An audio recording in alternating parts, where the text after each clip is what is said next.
So this is our last meeting before we go into a break, and on behalf of the board, we wish everybody a happy holiday and enjoy your break and time off with your family and friends, and because I know by the end of this meeting, nobody will be sitting in this room. So enjoy your break. All right, the board did meet in closed session this evening, and we will have the report out from Trustee Aguila. We had 4 items. The first item discussed in closed session pursuant to Government Code 54957 and 54957.6, conference with labor negotiations. Chris Koska, Deputy Superintendent, Human Resources and Strategic Development. Employees, organizations, Nevada Federation of Teachers, NFT, gave direction. The second item discussed in closed session pursuant to Government Code 54957 and 54957.6, conference with labor negotiations. Chris Koska, Deputy Superintendent, Human Resources and Strategic Development. Employees, organizations, California School Employee Association, information only. And the third item discussed in closed session pursuant to California Education Code 54956.8, conference with property negotiator, real property negotiations, price and term, Novato Unified School District, MCOE, Compass Program, Hill Education Center, 720 Diablo Avenue, Novato, California, 94947. Negotiator, Yancy Hawkins, Assistant Superintendent, Business and Operations. And that was, we gave direction.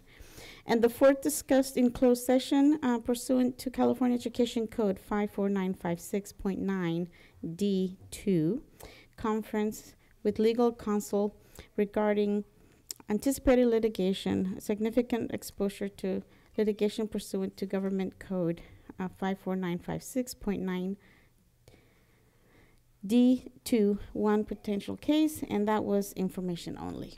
All right, thank you very much. Let's move on to approving our agenda. It stands as is. There's no changes. I'd like to move approval of the tonight's agenda. Thank you. First by Trustee Cooper, a second by Trustee Nell. All in favor to approve the agenda? 7-0. Okay. Okay, in regards to any item on the agenda or not on the agenda, please fill out a blue card. I don't have anything in front of me right now, but the blue cards are located on that cart right over there in the corner. Just bring it up and make sure you show what item you want to talk to, or an item that may not be on the agenda. Just put a description of it and bring it up to Sally, and we'll make sure that you get placed on the agenda in the proper area to be able to speak. And you have 3 minutes to speak. Okay, in regards to the consent agenda, is there any item that Trustee Millerick? I would like to pull item 16G for discussion. Okay, 16G, which is the approval to purchase firewall associated equipment to improve NUSD's IT infrastructure. Okay, anybody else for any item to pull? Nope, I don't see anybody. So we do have a correction of the minutes. They were minor correction, but you have that revision on your board table. So I need approval of the consent. I'll move to approve the consent agenda with G pulled and the minutes amended. Thank you. Okay, first by Trustee Nell, a second by Trustee Millerick. All in favor? Okay, 7-0. All right, we have our student presentation this evening, and we have San Ramon Elementary, and we have Mrs. Langford here, principal, and students.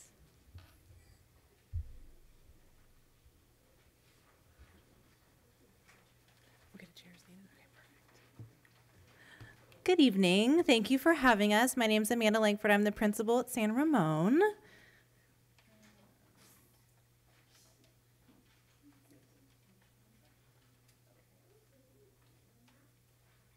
Just a little background for you. So I have some students that want to share some of the prevention and intervention program that we use at San Ramon called Mind Up. And so they want to teach you a couple things this evening. So with that, I'm going to start with introducing Oscar to start you off.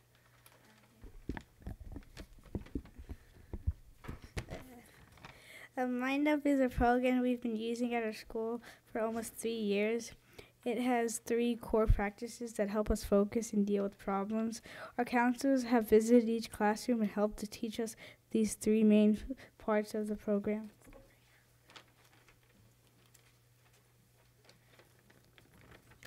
The first main core practice is learning how our brain works. Did you know that there are 3 main parts of the brain that affect learning? Point to them with me: prefrontal cortex, hippocampus, and amygdala. Prefrontal cortex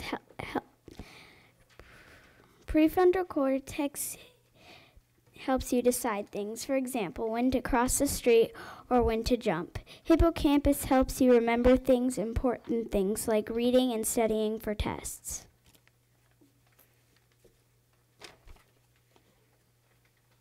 Amygdala helps you decide how you're going to react to a situation. It tells you how you're going to react if you're scared, happy, or angry.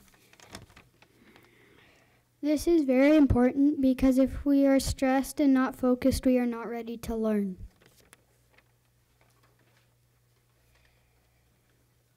The second core practice is working on mindful and unmindful choices. We talk about how we should behave and decisions we should make at school. One way we talk about mindfulness is in class meetings.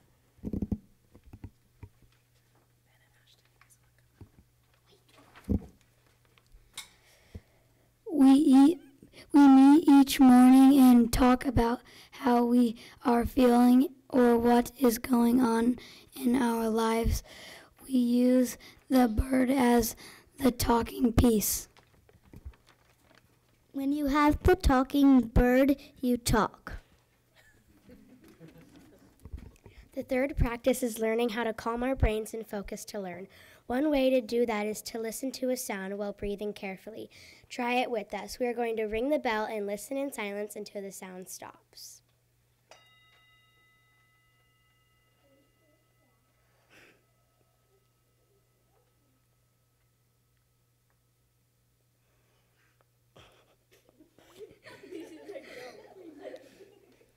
Now, do you feel calm and ready to begin your meeting?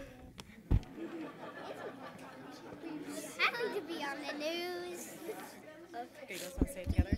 You can come and visit anytime. Thank you. Thank you.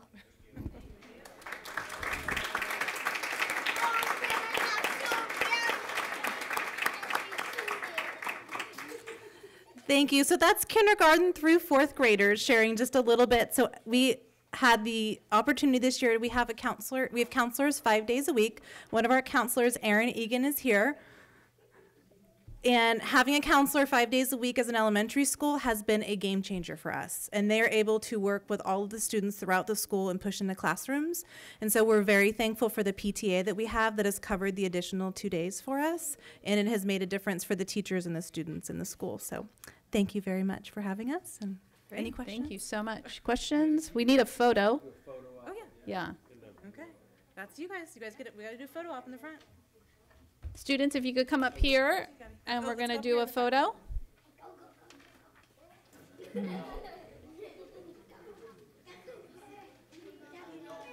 Yeah.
Okay, let's move on. We have school fuel here tonight. I see several people here. We always like when school fuel comes. We always have good news.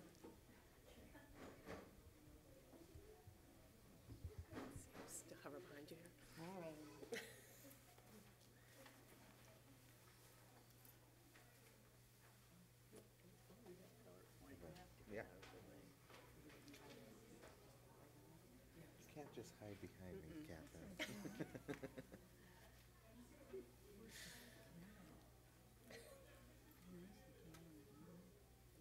They're everywhere. It's all the black. Hi, everybody. I'm Susan Matthews, the School Fuel Executive Director, and with me, I have Kate McNear and Ricardo Rivas-Avalos and Catherine Hansen, who are School Fuel Board members. And we just wanted to talk to you all a little bit about what it is that School Fuel is doing, starting with who we are. We are Novato's Education Foundation, and our mission is to support and enrich the education available to every student in the NUSD. We raise funds, we encourage volunteerism, and we increase community awareness of student and district needs. And some of the things that we do to promote that mission are we raise funds, we do a lot of community awareness events, including one where I think all of you were there when we had our candidate information night for the school board election. We do a lot of outreach with the PTAs. Our big event that we put on every year is Tour of Novato, and we also show up at almost all of the events sponsored for the community by the Chamber and the DNBA. We also spend a lot of time promoting literacy. Whenever we have a public appearance, we give away a lot of free books, and we have a book giveaway table here at the district office that it seems like gets a lot of traffic. I'm refilling those books every other week. And we really want to provide a lot of opportunities for our students to shine in lots of different ways. So we put on our annual Art Smart Showcase, and we come and we decorate here, but we also let all of the students of any age who want to participate do it for free, and we showcase all your work at a professional gallery. And then after it spends some time here with everybody at the NUSD, it goes to City Hall, and that becomes part of Tour of Novato. We also have performance space, where we have a lot of students perform at Tour of Novato, and any student group who wants can have a free booth as part of that community fair. And for the last 3 years, we've been doing enrichment grants. We started this 2 years ago as just something for secondary, and it's been so successful that this year we have expanded it to include all grade levels. And one of the things that's most exciting to us about that enrichment grant program is how it's really promoting innovation and creativity.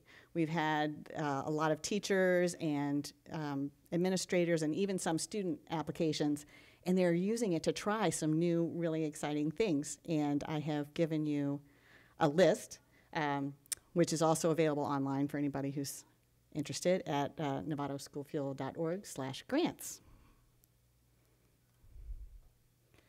So this year, we've provided a total of a little over $250,000 in funding to the district. And these grants cover school libraries at every level, visual arts materials and coordinator stipends for the elementary schools, musical instrument stipends for the elementary students, enrichment grants, and all of the projects that individual schools identified as part of their Tour of Novato participation.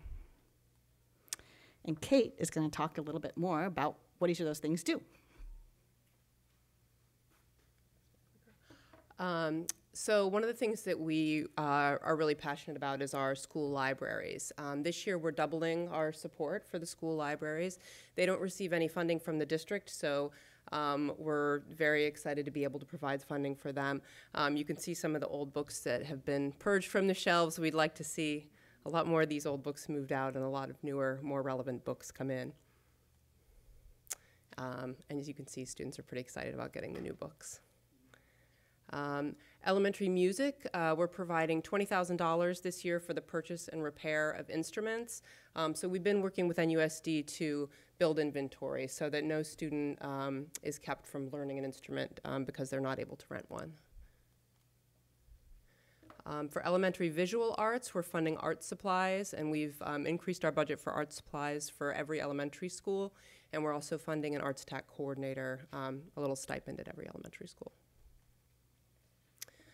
Enrichment grants, Susan mentioned those.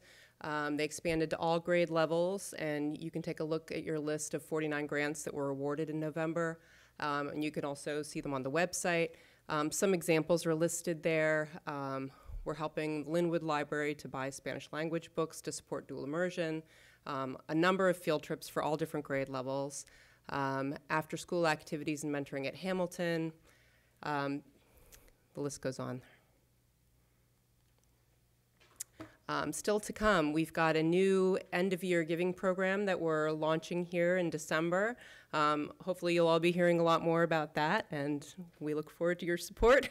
The Art Smart Showcase is coming in March, and of course the Tour of Novato is May 4th this year. So thank you very much. If you have any questions for us, we'd be happy to answer. Questions, Tom or Trustee Cooper? Yeah, thank you very much. Exciting stuff. Thank you. How are you coming on your goal, or do you know, towards the musical instruments, one for each student who wants to play? How are we coming on that? Or maybe it's good, right? Yeah, I think we're there. No, we don't have any all elementary students who want to, and middle and high school, their boosters support that, but elementary school, yeah, we're there. Good. Yeah. Awesome. Thanks. Trustee Nell, sorry. Well, full disclosure, I have the privilege of meeting with School Fuel on a monthly basis, and I got to tell you that there isn't a harder working, more dedicated bunch of individuals who sincerely care about our kids in the district and do a lot. That list was a brief overview, but there's a lot of depth there, and I think we want to recognize and appreciate the amount of work that you guys do for us.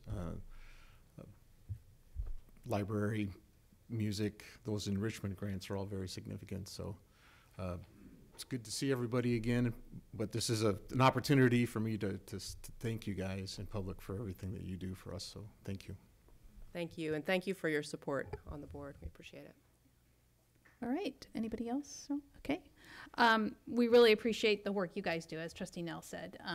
You're filling the need in those little areas where unfortunately we've had to let go as a district, and it's still so important outside of the education that they get with the math and writing and reading and all of the science and everything. So thank you so much. My one little question is just kind of curious. Do you follow up on these grants that you release funds to and say, oh, are they really doing what they said they're doing? We do. You do? Okay. Oh, that's great. Okay. We give every grant recipient a survey to fill out at the end of the year, and we also ask anyone who receives a grant to let us know if it's a field trip, when it's happening, or if there's going to be a class presentation that we can come and check Perfect. it out. Oh, good. That's been nice to hear that. Yeah. Really interesting to see all of these things in action and to see what an impact it makes. Oh, you're making a huge impact. And some of these you've done year over year, and it's just so nice. So thank you. Okay, great. Thank you. Thank you. Thanks again.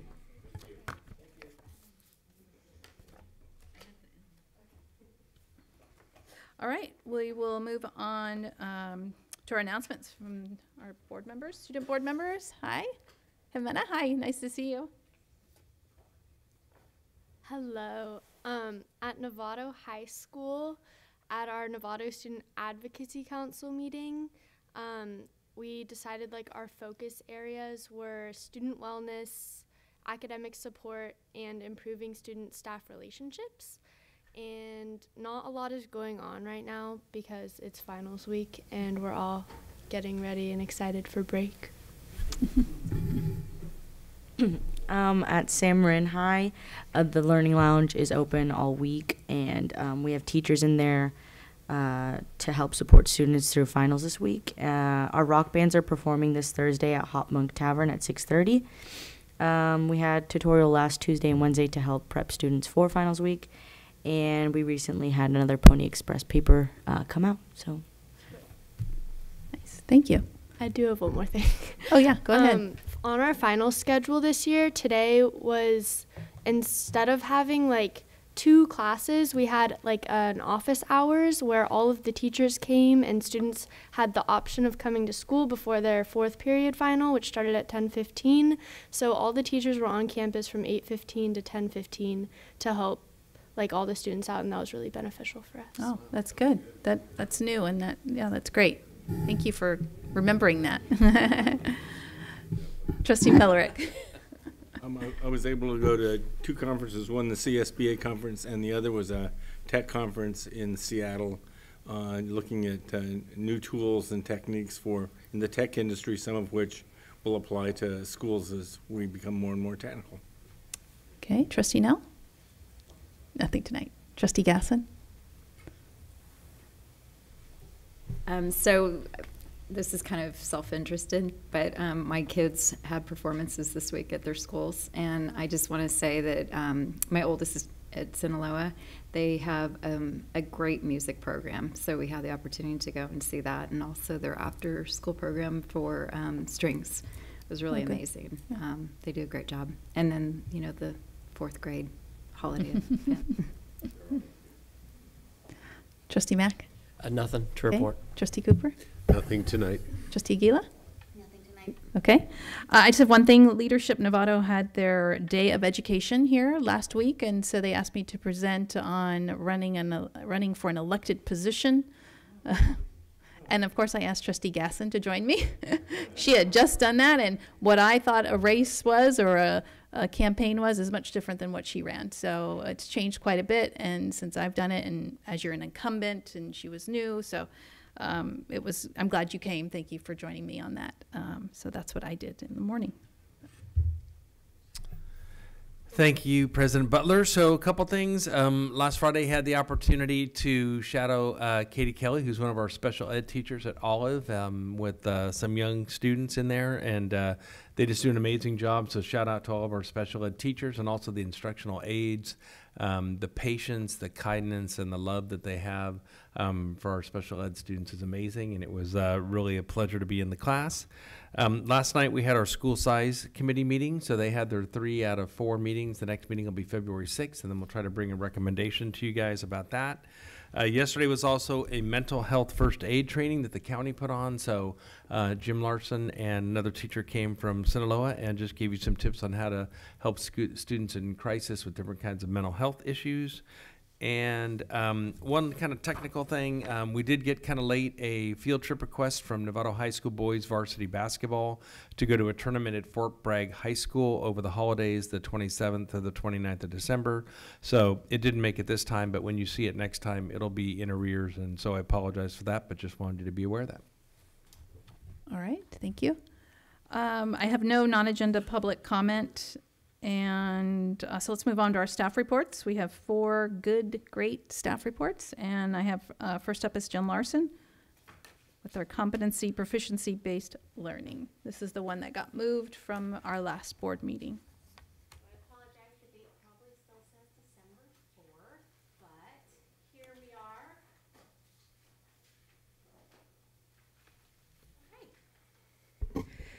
Good evening, trustees. Thank you so much for having us tonight.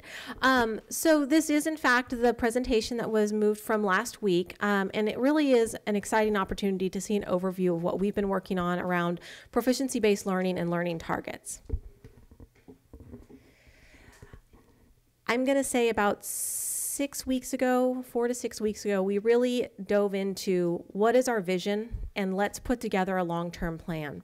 A lot of what we've been working towards isn't something that's going to happen overnight. It requires a lot of mental mind shifts. It requires a lot of policy shifts and instructional shifts. And while we've been working towards that, we really wanted to delineate what is it that is our end goal so that we could help people visualize where we are going and how these bits and pieces fit together. So we're calling this Vision 2023, and you can see here, and this isn't a new goal. This is a goal that we've seen, but we've added a date to it, and we've added the word standards-based, which I think helps identify really where we're going. So by 2023, all students will demonstrate standards-based proficiency of the graduate profile, which includes the 6 C's and content-based mastery, and I think this is where the mind shift is really happening this year in the moment. When we've been talking about graduate profile for the past few years as we've developed the 6 C's, people really think about those 6 C's. The graduate profile includes the mastery of the content, and so really starting to associate that graduate profile is the whole student.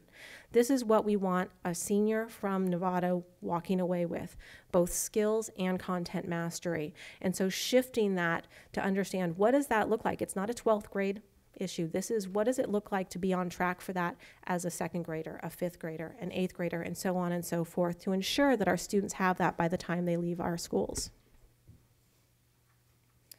So this isn't going to be any surprise to you. This is the articulated needs that have come from both staff and the community, not to mention with students. So a need for coherence, a maintained focus, time to reflect over time, so making sure that we're not hopping from one thing to another. And again, I think a lot of that comes with understanding the end goal, and so making connections for our teams along the way. Data-driven decision-making, which we've invested a lot of time and effort into coming up with not only what are those metrics that we're looking at, but how are we going to make sure that everyone who needs access has access in real time. Equitable systems and practices, and then a shared understanding and expectations of where we're going. So in all of that work and kind of the feedback that we've gained from multiple groups, all of these really fit really well with the idea of proficiency-based education, and a lot of it pairs up very nicely with Marzano's research.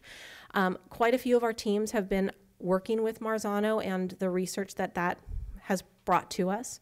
One of the places where I think it really aligns well for us in terms of this is what we've been working towards, but this puts it into a nice little graphic to help us understand where we are, is the high reliability schools. So level 1 is safe and collaborative climate, and that's really where we started with national equity 5-6 years ago.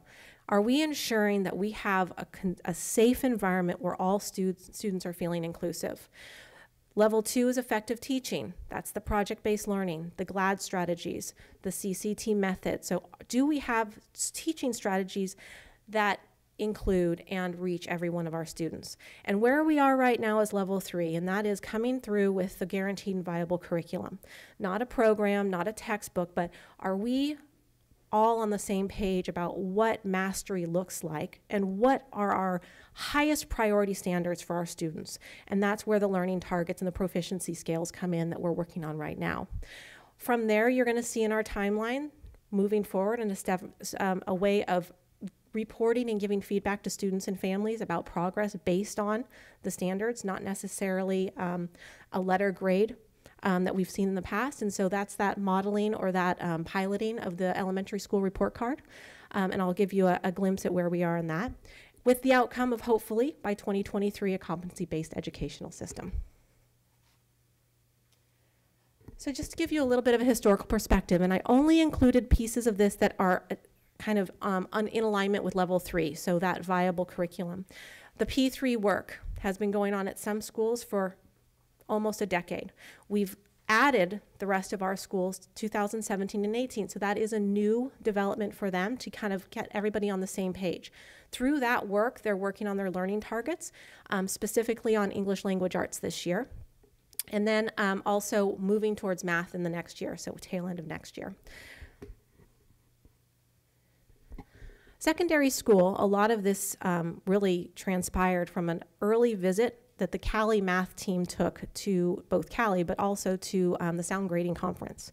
And we had a lot of teachers come back very excited and transformed around how we are giving feedback and providing grades to our students.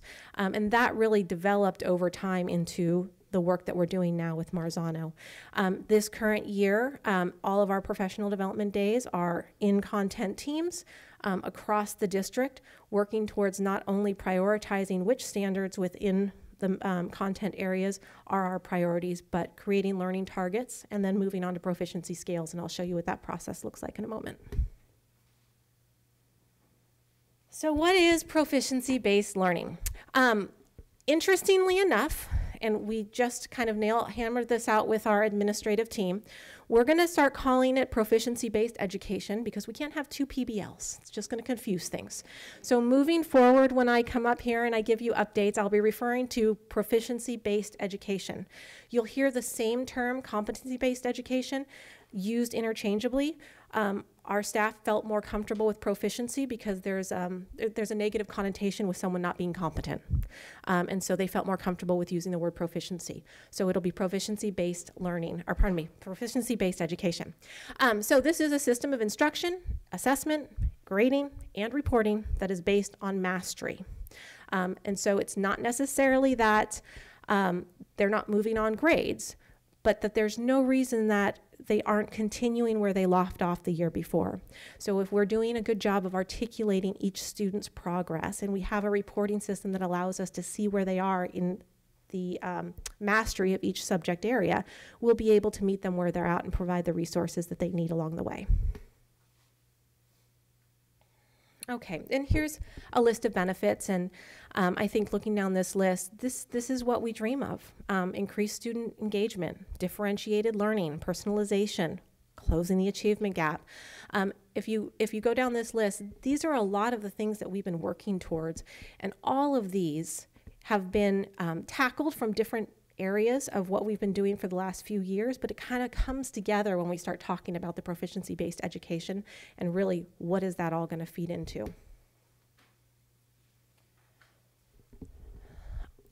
This is the what am I trying to say? Graphic organizer, kind of give us an idea of what we're working towards. So this year, we're on those learning targets. Learning targets are an I can statement. So what we're looking for is, rather than we have this long list of standards, and some of our content areas and grade levels have hundreds of them, obviously we cannot spend all day, every day, covering each one of those in depth. So we have to identify what are the ones that really get the biggest bang for our buck. What are the ones that we want to make sure and we want to commit to our team? Our students will not move on until they can do this. We know that third grade literacy is key. We cannot let our students move on past third grade if they are not at grade level. So how are we going to make sure that that's one of those markers? So identifying what are those essential standards, what are those markers that we absolutely need to make sure our students have, and then we write learning targets around those priority standards. Will we cover all the standards? Of course, but what are the ones that we need to make sure we are not moving forward with and leaving any student behind? The learning targets is simply taking that standard and putting it into an I can statement so that it's understandable by the students. What can I do? Not only do they need to know how they're doing towards that, but they need to be able to articulate what the goal is. I need to be able to what? From there, we write proficiency scales. Again, all in student-friendly language. So that gives them a gauge of, am I on level 1, level 2, level 3 proficient, or am I above and ready to move on to the next thing? Then we build common assessments for each one of those proficiency scales, and hopefully, some down in the future, we have a standards-based report card. So this is just an example, so you can see what the teachers have been working on. An example of one of the standards in Algebra 1 that has been identified as an essential standard is to construct and compare linear, quadratic, and exponential models and solve problems. Obviously, that's a mouthful for a student to say where they're working towards. The learning target is, I can solve linear equations by graphing. That's something that we can give pieces to and give language to help students articulate where they are and help teachers articulate what needs to happen next. From there, this is what a proficiency scale looks like. So a 4 is the highest score. That would be an extension. That's somebody who is met the standard and ready to go above and beyond. Remember that we always want to differentiate not just for students who need more support, but we want to make sure that we're differentiating for our students who are ready to move further. And let me, just to clarify, further doesn't mean next grade or next standard all the time. It means what can I do with that information that brings more depth and meaning to what I'm working on. So if you look at the 3, that is at standard. And there's that same I can statement. I can solve linear equations by graphing. That's where they want to get to. That's the essential standard. Above it is some ideas that might be an extension. What could they do even further with it? But the 2 gives them a very detailed list of everything they would need to accomplish in order to meet the 3 of mastery. Can they convert a linear equation to a slope-intercept? Can they graph a linear equation, determine an intersection point, verify the point of intersection? You can't do 3 without those items. So this is an opportunity for the teachers to articulate to the students, what exactly am I asking you to do? So it's not a guessing game when the final comes around. They know what they have to do. They know what they needed to do before it to get there. So again, this is a tool to help everybody communicate more clearly and give feedback on a more regular basis. I wanted to show you the pilot of the report card. You guys have this, you can see it a little bit closer, but this was a really exciting movement for our elementary schools. They were ready to make some changes with their report card. We know that's been a challenging document for years. And we took this opportunity to start playing around with what does a standards-based report card look like. That includes not only the content, but the skills. So you'll notice that no longer is a student getting a grade for effort in language arts. They're getting a grade for their competency or their proficiency in language arts, but they're also giving an opportunity to get feedback on their skills, which would include effort, time management, and all of those 6 C's that we've articulated. So you see content on one side, you see graduate profile on the other side, and this is a tool that allows our staff, but also our students to receive feedback on the entire graduate profile. That's a quick overview of a very big movement. Yeah. So I want to open it up for questions, and if there's anything that my team back here wants to share as well. But I wanted you to get a taste of what we've been working on. I really appreciate that myself. Trustee Millerick. So first, thank you very much for the effort ongoing. Clearly, in your first or second slide, you identified some campuses that are leading, and then the rest have joined. That you're taking this district-wide is exciting. If we're going to talk about CTE work here in a few minutes, and if you're a bricklayer or a carpenter, you know, it's a competency-based world. You can't be a C- craftsman and keep your job. People in the real world depend upon competency-based skills. So that we're moving our education system to that is exciting. The most exciting part, and I think the most challenging part, is you're going to have some students who excel. And because somebody can do graph 2 equations and find the intersection and identify what they did is exciting, but you need a teacher who can then take that concept and advance it on other ways to use those same tools to solve a similar problem in a more advanced way. And it's going to be a tough row for our educational community because that is a high demand. And I mean, one we should make, but a high demand. And I think by laying the groundwork with the project-based learning, the real-life opportunities, and I think just the way our students are being asked to engage even in our CPM programs, that has kind of been laying the groundwork for changing the culture of our classrooms so that they're more prepared for this transition. Yeah, I'm thrilled. Thank you very much. Trustee Mack?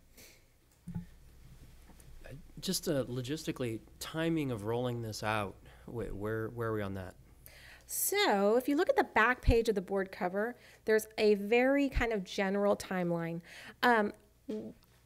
I would say that this process started long before today. I would say that this started when we started working on equity and project-based learning because that really is the foundation of what we're moving towards. Where I think we are today is right there in the middle, that level 3. We're really looking at the curriculum.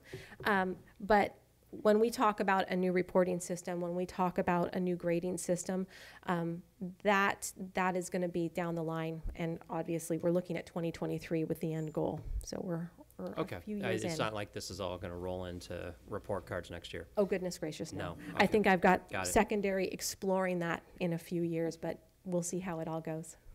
And then a different question. As you know, we've seen a lot of discussion from teachers about being loaded up with things to do. So you're going to see me ask this question a fair amount, and that is, how does this impact the teachers in terms of training? What do they have to learn how to do? You know, sound grading conference, et cetera. just for math, but. So we're very fortunate that we have some teams of teachers who have been leading the way, and a lot of this has been inspired and coming from our staff. Moving forward, what we've been doing is we isolated all of our professional development days to give them time on this so that it's not above and beyond what they're already doing.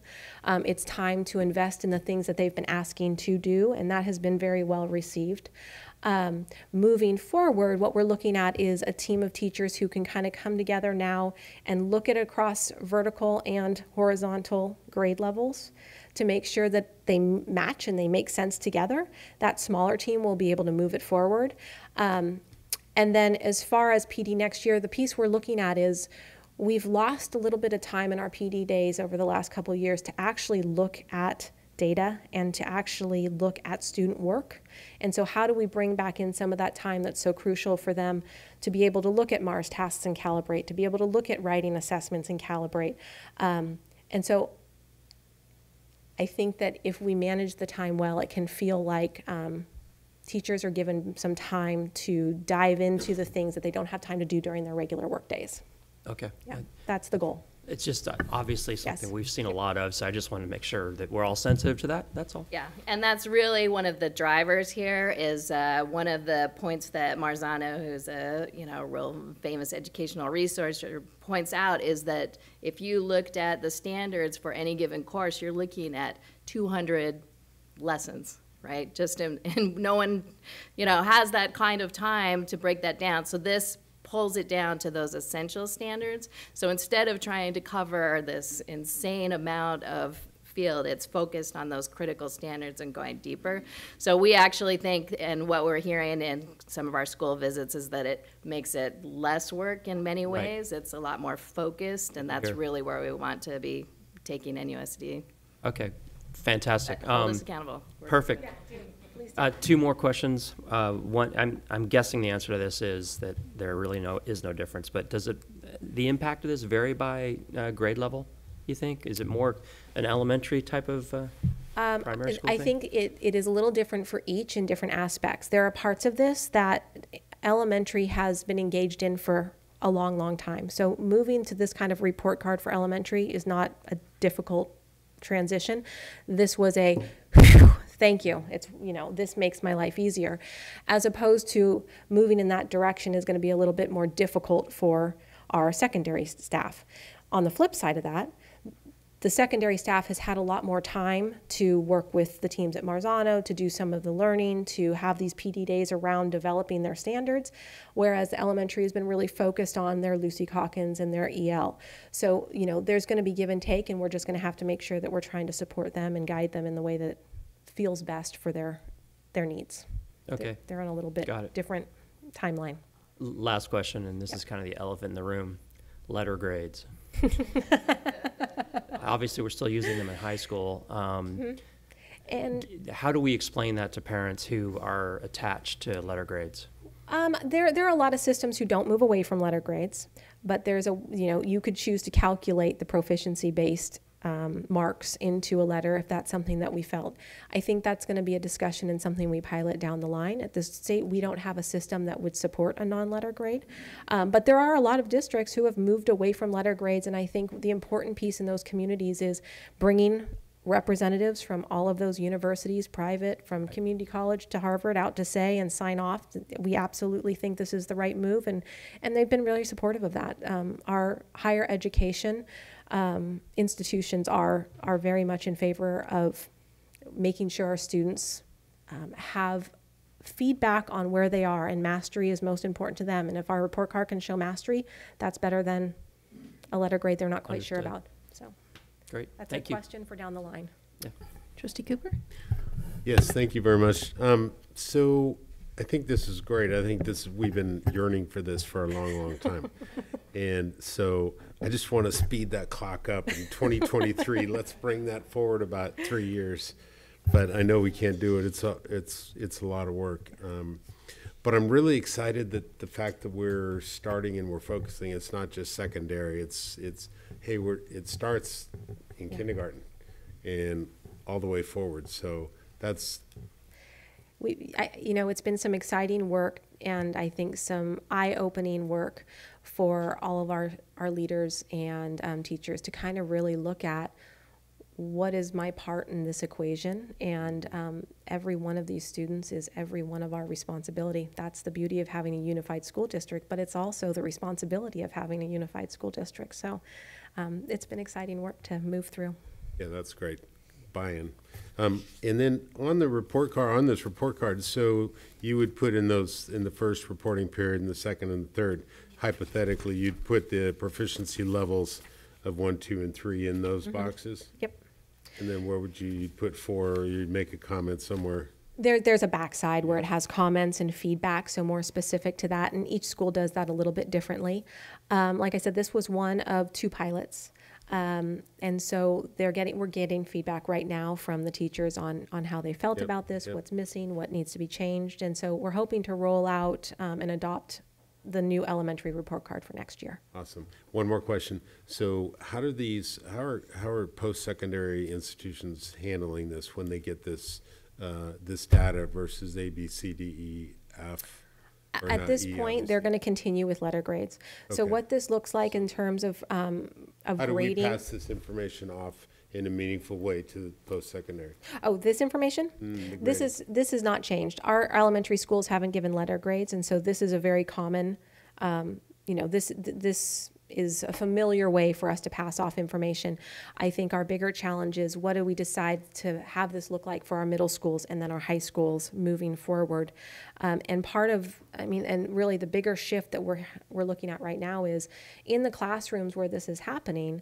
A big part of moving in this direction is the ability for a student to show mastery at every given time. So if I don't have the information on October 2nd, but 3 months later I do, I get credit for having built that mastery. And so that is a very big shift in kind of our systematic flow. And so we are not at a place where we'd be moving away from grades for secondary yet. We're still in the, what does this look like in a classroom on a day-to-day? You might want to add to that. But you're probably going to tack this on, but where we've seen this being utilized in the state of California, they've actually already interfaced with the UC system and the CSU system, and they're accepting transcripts that are skill-based and proficiency-based. So that's something that as we do our work, we're going to be in contact with those systems and make sure that we're aligned. The other thing that we've seen done is that they take those competency-based levels and then transform them into a standard level grade if that's warranted. But the UCs and the CSU systems have been very welcome to this. And really the point of this is, we don't want, if McKenna gets the C in English, we don't want her walking away going, well, I got a C, I don't really know why. We want her to understand, well, I could bring that up if I just was able to articulate and analyze 2 different forms of rhetoric and so that's really what we're looking for. Is it's not about this final moment in time where we're closing the book on you and there's your C, congratulations. It's about, no, let's make sure McKenna understands what those skills are so that she can continue to develop them and show mastery by the time she's done with her time with NUSD. Perfect. Thank you. Yeah. Oh, I'll just tack one thing on. So there are some school districts doing this. So one of them is beautiful downtown Lindsay near Fresno. Okay. So we've had a few visits to them. Hamilton took, I think, 6 or 7 teachers there as well. One of the cool things about the system is that when you identify the essential standards, then to use McKenna as an example, fail, let's say she got this would never happen, but if she got an F in her algebra class right now, you have to take the whole class over again. If you've identified 10 essential standards and she had passed, this is the master, if she passed 8 of them, then maybe during the interventions of the summer school, she just needs to show mastery in those other 2. So what Lindsay does is they don't give D's or F's because D's and F's are stupid. They give it's called, that's right. Well, and I would have to say grades mean so many different things that I would say they're meaningless. One person's A might be because you're really a B or C student, but you work really hard, you turn in all your homework, and you get an A. Another student might deserve an A in terms of what they do competency-based, but they're a discipline problem. They don't come to class. They don't turn their homework in, but they know the material. So both of the, so our grades right now are all over the place, and so we're getting them more standardized. And so anyway, back to that example, what Lindsay does is you get an in progress.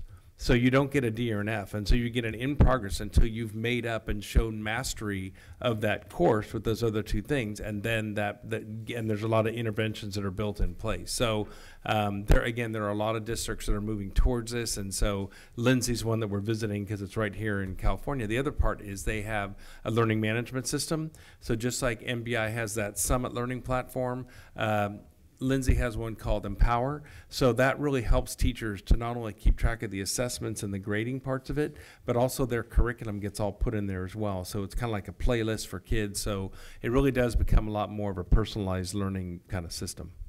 Great, thank you. Before I go to Trustee Gasson, I want to check in with our student board members. Comments? Okay. Yeah, McKenna? She's ready to go. One of my questions was how are you guys planning on following through with, I don't really know, because there are definitely flaws, like what you were saying with an A and a B, it's not really tracking how much you know, it's tracking what you turned in. So how are you guys gonna make sure? So if I'm gonna go back to this one. So by establishing what the essential standards are, those would be the standards by which the student would be having to show mastery. So when we say that there needs to be some kind of a demonstration can look at a lot of different ways. Right now, a lot of it looks like a test or a quiz, right, on a certain day, or a homework assignment that's turned in. In this model, a demonstration could be an interview that your teacher gives you. It could be a homework assignment where you've shown the work. It could be a test. It could be an essay, but the idea would be that you need to have evidence collected to show mastery in all of these different areas. So the way that it changes our grading and it makes it a little bit more consistent room to room is that before we can start this, and this is what the teachers are working on now, is they have to agree on what the standards are that are going to be the essential standards. So every single English teacher is deciding that these are the 24 or these are the 12 that are essential to our course. And then this proficiency scale will be developed for each one of those essential standards and will be the marker for every room. Yeah. My other concern was also just applying to colleges. The how would GPA be calculated? Because they were talking about letter grades, and that's usually how you calculate GPA. So how would that happen? So it would be a different system, and as we mentioned, it doesn't mean grades have to go away. In some districts, they've chosen to stick with the grades. All of the scores leading up to those grades would be looking like this. But in a system where they don't have that and they just have scores like this in their reporting system, the colleges and universities are aware of what it is, and we provide for them what those scores mean. Some districts have a 0 through 4 with half points in between. Some just have 1 through 4. But we would be able to provide for the universities and any college what that was. And they've been very supportive, and a lot of the universities are moving in that direction themselves. Thank you. Jimena, did you have any comments? You don't have to. I mean, just want to check in. Yeah, I was thinking about it. So are we talking about middle schools here, correct? Or are we talking about middle school through high school? TK through 12. Perfect. Okay. So I know my brother's in middle school, so most of his I know they don't have finals, but they have more project-based learning. So I'm just curious to know how they're going to be able to transition from more of a project-based final to an actual test and quiz. I understand they have tests and quizzes throughout the year, but with this how you were mentioning maybe it could be some interview or some specific project, because it's harder for some students to apply themselves and take a test, a standardized test. I know several students that have that problem. So how would you integrate that to a more standardized high school system? So I think much like middle school, we would be integrating some of the models that you just said, but also these proficiency scales to help guide the instruction. But in a lot of our high school classrooms, it's already happening. So I'll use an example. I'm going to use social studies just because that's a place where I've seen it very well developed in the high schools. Still, you'll see some typical quizzes, but at the end of the quiz, there's an opportunity where a student can put a star or circle something and fill out, I don't really understand this, and they have an option of how they could show mastery in another way. Or they can write in what part of the question they don't understand, and they can come in at office hours for intervention. And so by doing that, the teacher has an immediate call to action. And one of two things can happen. They are either going to call the student in, they're going to work with them, and they're going to give them another opportunity to show evidence, or they're going to give them one of those opportunities. They can do an essay instead. They can have an interview instead. They can do some kind of a project or modeling that they've already done to show their mastery. And so it would look very similar, but I think there's development for all grades. This is something that's a work in progress, and it's just at different places and different levels of our system right now. All right, Trustee Gasson and then Trustee Millerick. I'm actually going to skip my question, I think, but I do have a comment with regards to the reporting. So my daughter's in 4th grade at Pleasant Valley, and it was interesting because this was the first, I don't know which model we got for the report cards, but it actually was, it was a positive experience in the sense that my daughter came to the parent-teacher conference, and we sat down, and she heard what we were being told, and it held her accountable. So she heard what the teacher was saying, not that it hadn't already been said to her, but that she could then say, okay, my parents know where I am on this is what I need to do. And it's my understanding for 5th grade, I'm on the school site council, or was, and got to see the 5th grade reporting the plan for that, and that they actually had to come up with things that they were going to do to improve. So I think I like the shift in the accountability to the kid in helping them understand that this is where I'm not doing well, and knowing that everybody, it's not like the parent and teacher just talked and so what, they're participating in the process. So. And what you're referring to is very much along the movement that we're making in those capstone projects. So the 5th grade student-led conferences, the 8th grade portfolios, and then the 12th grade exit portfolio. And so, yeah, the 5th graders not only had to explain their learning this year, but also had to provide evidence of where they were, both in terms of how well they're doing, but also areas they needed to make improvements. And so some of the schools have embarked on that already. Yeah. Trustee Millerick, then Trustee Nell. A couple of simple points. It seems to me this journey started with us, with Eileen Smith, basically when we had the resources in hand to say everybody can do math, and if you're having trouble, then we have extra resources on a Saturday with extra people to help you do math just like everybody else. And the same is true, I believe, in the MSA program, where everybody gets the help they need to be successful in the program, as well as ROTC. I think this district's special programs have helped us understand how this is going to roll out for every student. So I think we probably are. I think we're very fortunate. We have a lot of expertise. Yeah. So that's the beginning. The other side of the equation, which I'd like to address to our students, getting into college is an interim step to being able to be successful in life and career and a job. And I'm working more and more with young people who are coming out of the education force into the labor force. More and more of those job interviews are, can you work on a team? Can you explain what you're doing? Come and sit in our office for a morning and demonstrate you can actually do the work. They're less and less degree-oriented opportunities. They may start there, but if you can't do the work, you're not even made the offer. And that model of hiring seems to me, at least in the tech sector, which I'm familiar with, is more and more and more the model that's being used. It's a demonstration of skill model more than a what letter grade did you get in the course model. So I think we're in line with the changing social structure in the workforce. It seems like we're moving in the right direction. So, I agree. That doesn't get you into college necessarily, but the next step, and the colleges are being forced to think about what they have to deliver, which is competent workforce. Our hope is that our students not only get in, but they can persevere all the way through and finish and into career. So that's our hope with adding the skills-based competencies. Trustee Nell? So I appreciate everything that's been said, and I agree, and it's been an informative conversation, the detail. Trustee Mack talked a little bit about, we've been hearing a lot about there's piling on from teachers, and I think maybe some of that comes from a discombobulated way that things have been for us over the last 5 or 6 years. We've gone through a sea change, and so basically all I'm commenting on here is that both of you should be commended, you and your staff, for this particular organizational structure of what you talk about realistically. Hey, this is where we started. We're giving ourselves a realistic amount of time.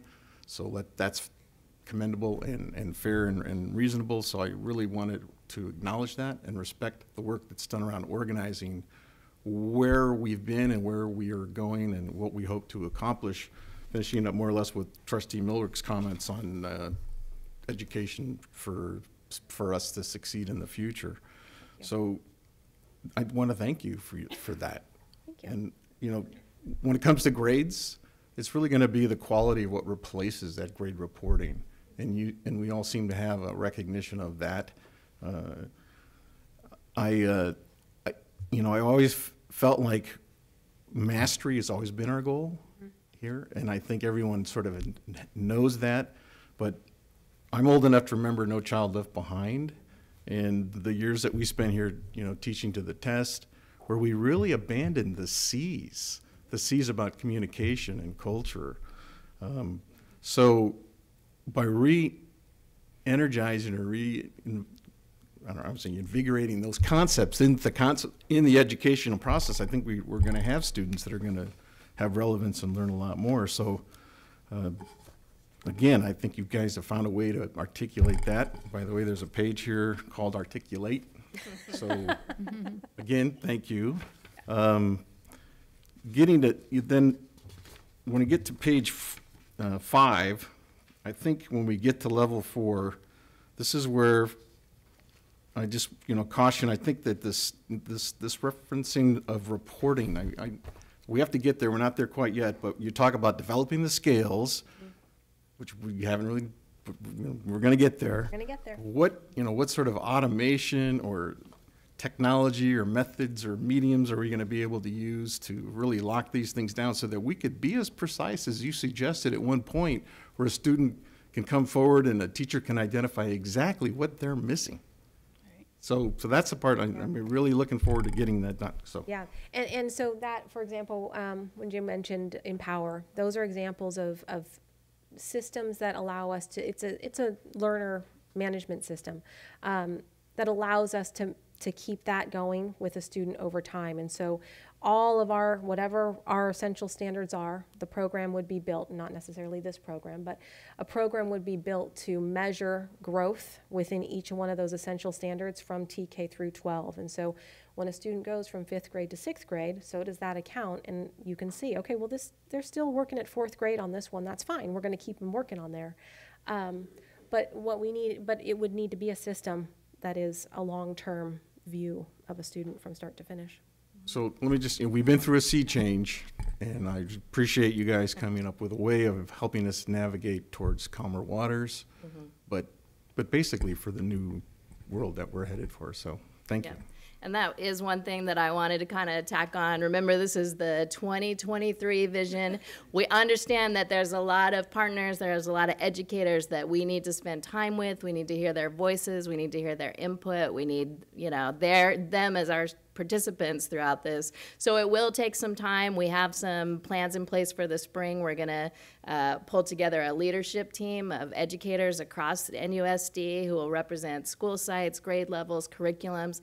They're going to be our partners in this work. We're going to make sure they're very educated on this work and that they have a voice and that they are able to lead us and help us, put our feet where they need to so that we're all feeling like we've accomplished this together in 2023. So few years, a lot of work, but we're gonna make it happen.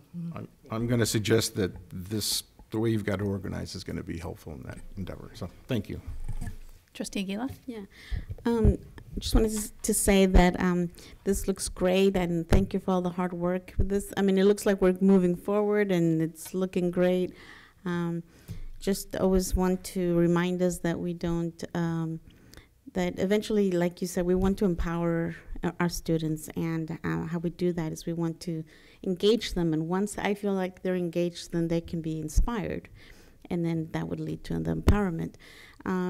And then, of course, we've been talking about the high achievers, you know, and we want to make sure that and we also talk a lot about the ones that need the extra help.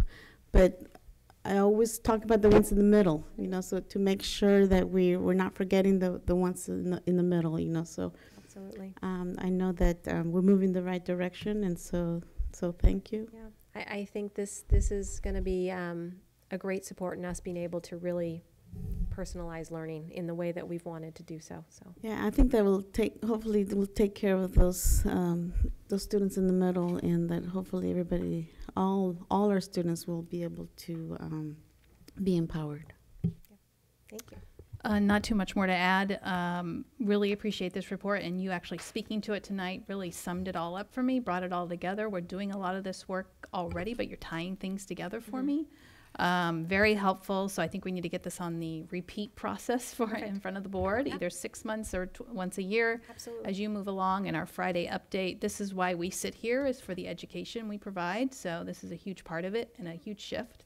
And I think we all understand it's going to take a few years, but you've got it laid out, and it seems great. So, and a student is taking ownership of their education. They can take risks, and we're allowing them not to really fail. Right. And that's the goal, and to be able to come back, I think even more often than once a year, because we're really going to need your support in moving some of these along. So to be a partner in making sure that the timeline is working, making sure that we're making system changes to allow for what the students and the teachers are going to ask for. So we'll certainly be back and sharing that journey with you. And depth of knowledge is coming back. Yes, it is. You see it up there on that. Came on board. That was those 3 key words: depth of knowledge, and we're hearing it again. So Yep. good. It is there. Reminding ourselves. Absolutely. Okay. Thank you, Jen, very much. No problem. Okay. Again. Yep, you guys are up again, or you're up again. This is the Career Technical Education Update. A copy of the presentation is at your table, board members.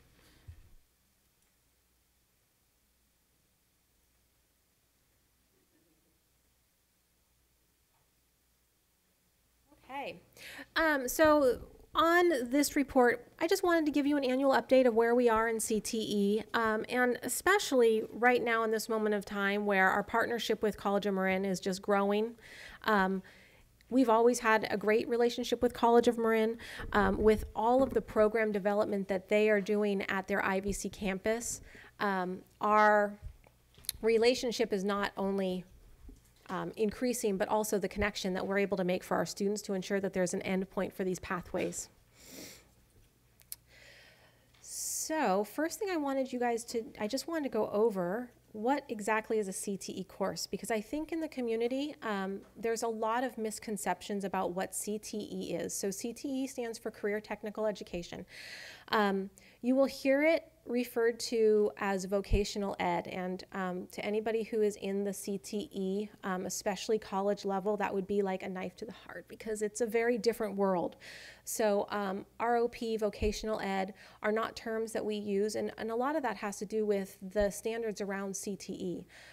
The idea of the CTE pathways, the CTE curriculum, is that students leave these pathways college and career ready. It's not one or the other. We want to make sure, and it goes back to what Trustee Millerick was saying, which is there is no industry where you can have one without the other. If you have content knowledge, but you don't have the skills to be successful in that area of expertise, it doesn't work. Vice versa, you can have wonderful skills, but you don't have the content to be able to keep up with what, especially some of the things that are moving so quickly right now, you're also at a disadvantage. So when these standards were designed, and they were adopted, I want to say in 2008, the idea was that students would come out of these with both in their hand. In California, we have 15 recognized industry sectors. In Nevada, and I'll go through which ones we have, but we have 5 of them. Every single one of these sectors has a set of standards, and they are very rigorous. They're in line with our Common Core state standards. They have literacy standards. They have numeracy standards. So they are aligned with everything that we would need in a highly rigorous course at our high schools. All of our CTE classes must be taught by a CTE credentialed teacher.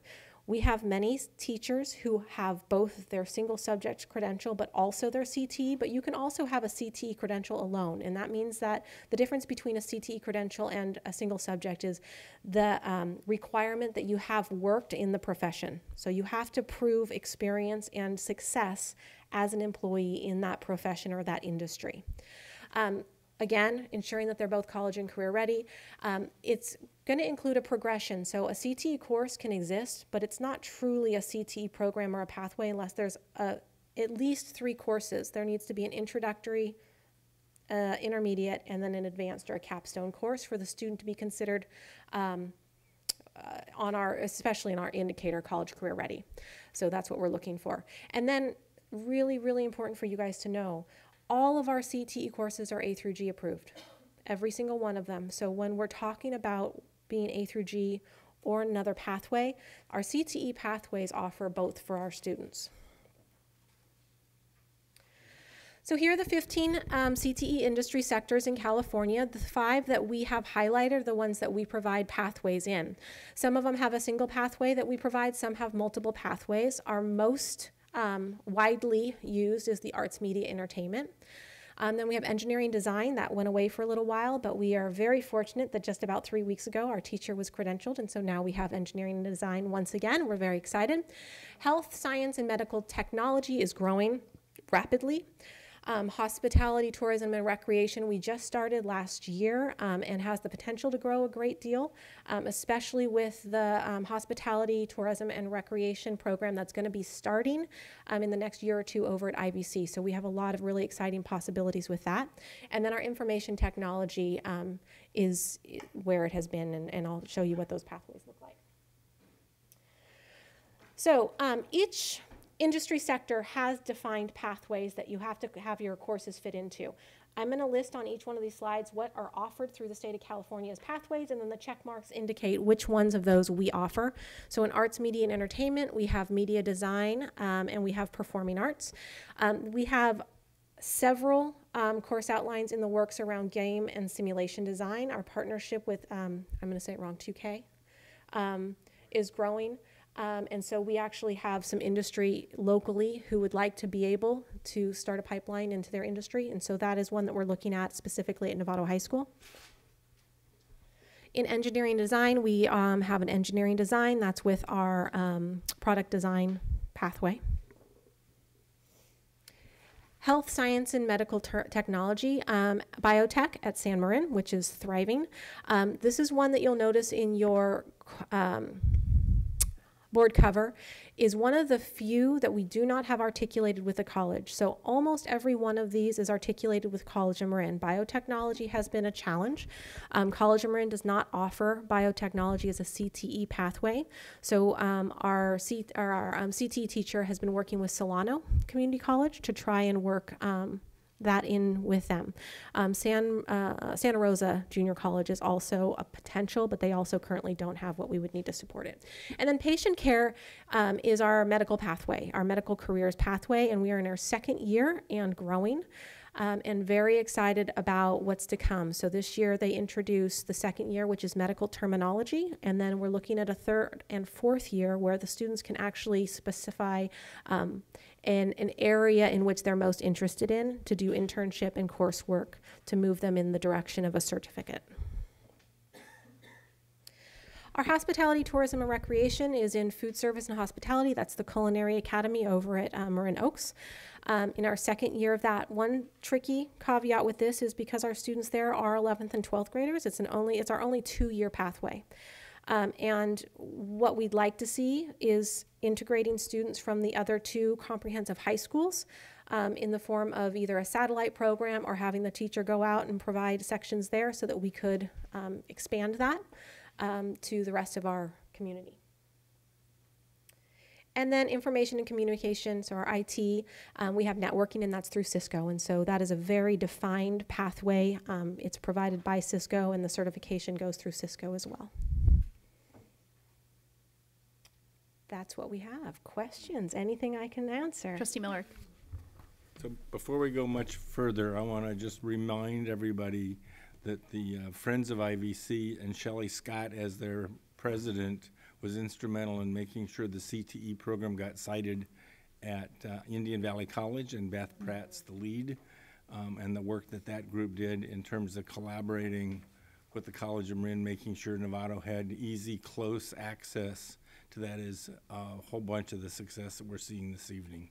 If that had been cited down at Kentfield, or had not been built by the College of Marin, the choices that our students are having now wouldn't exist at all. So credit to Scott.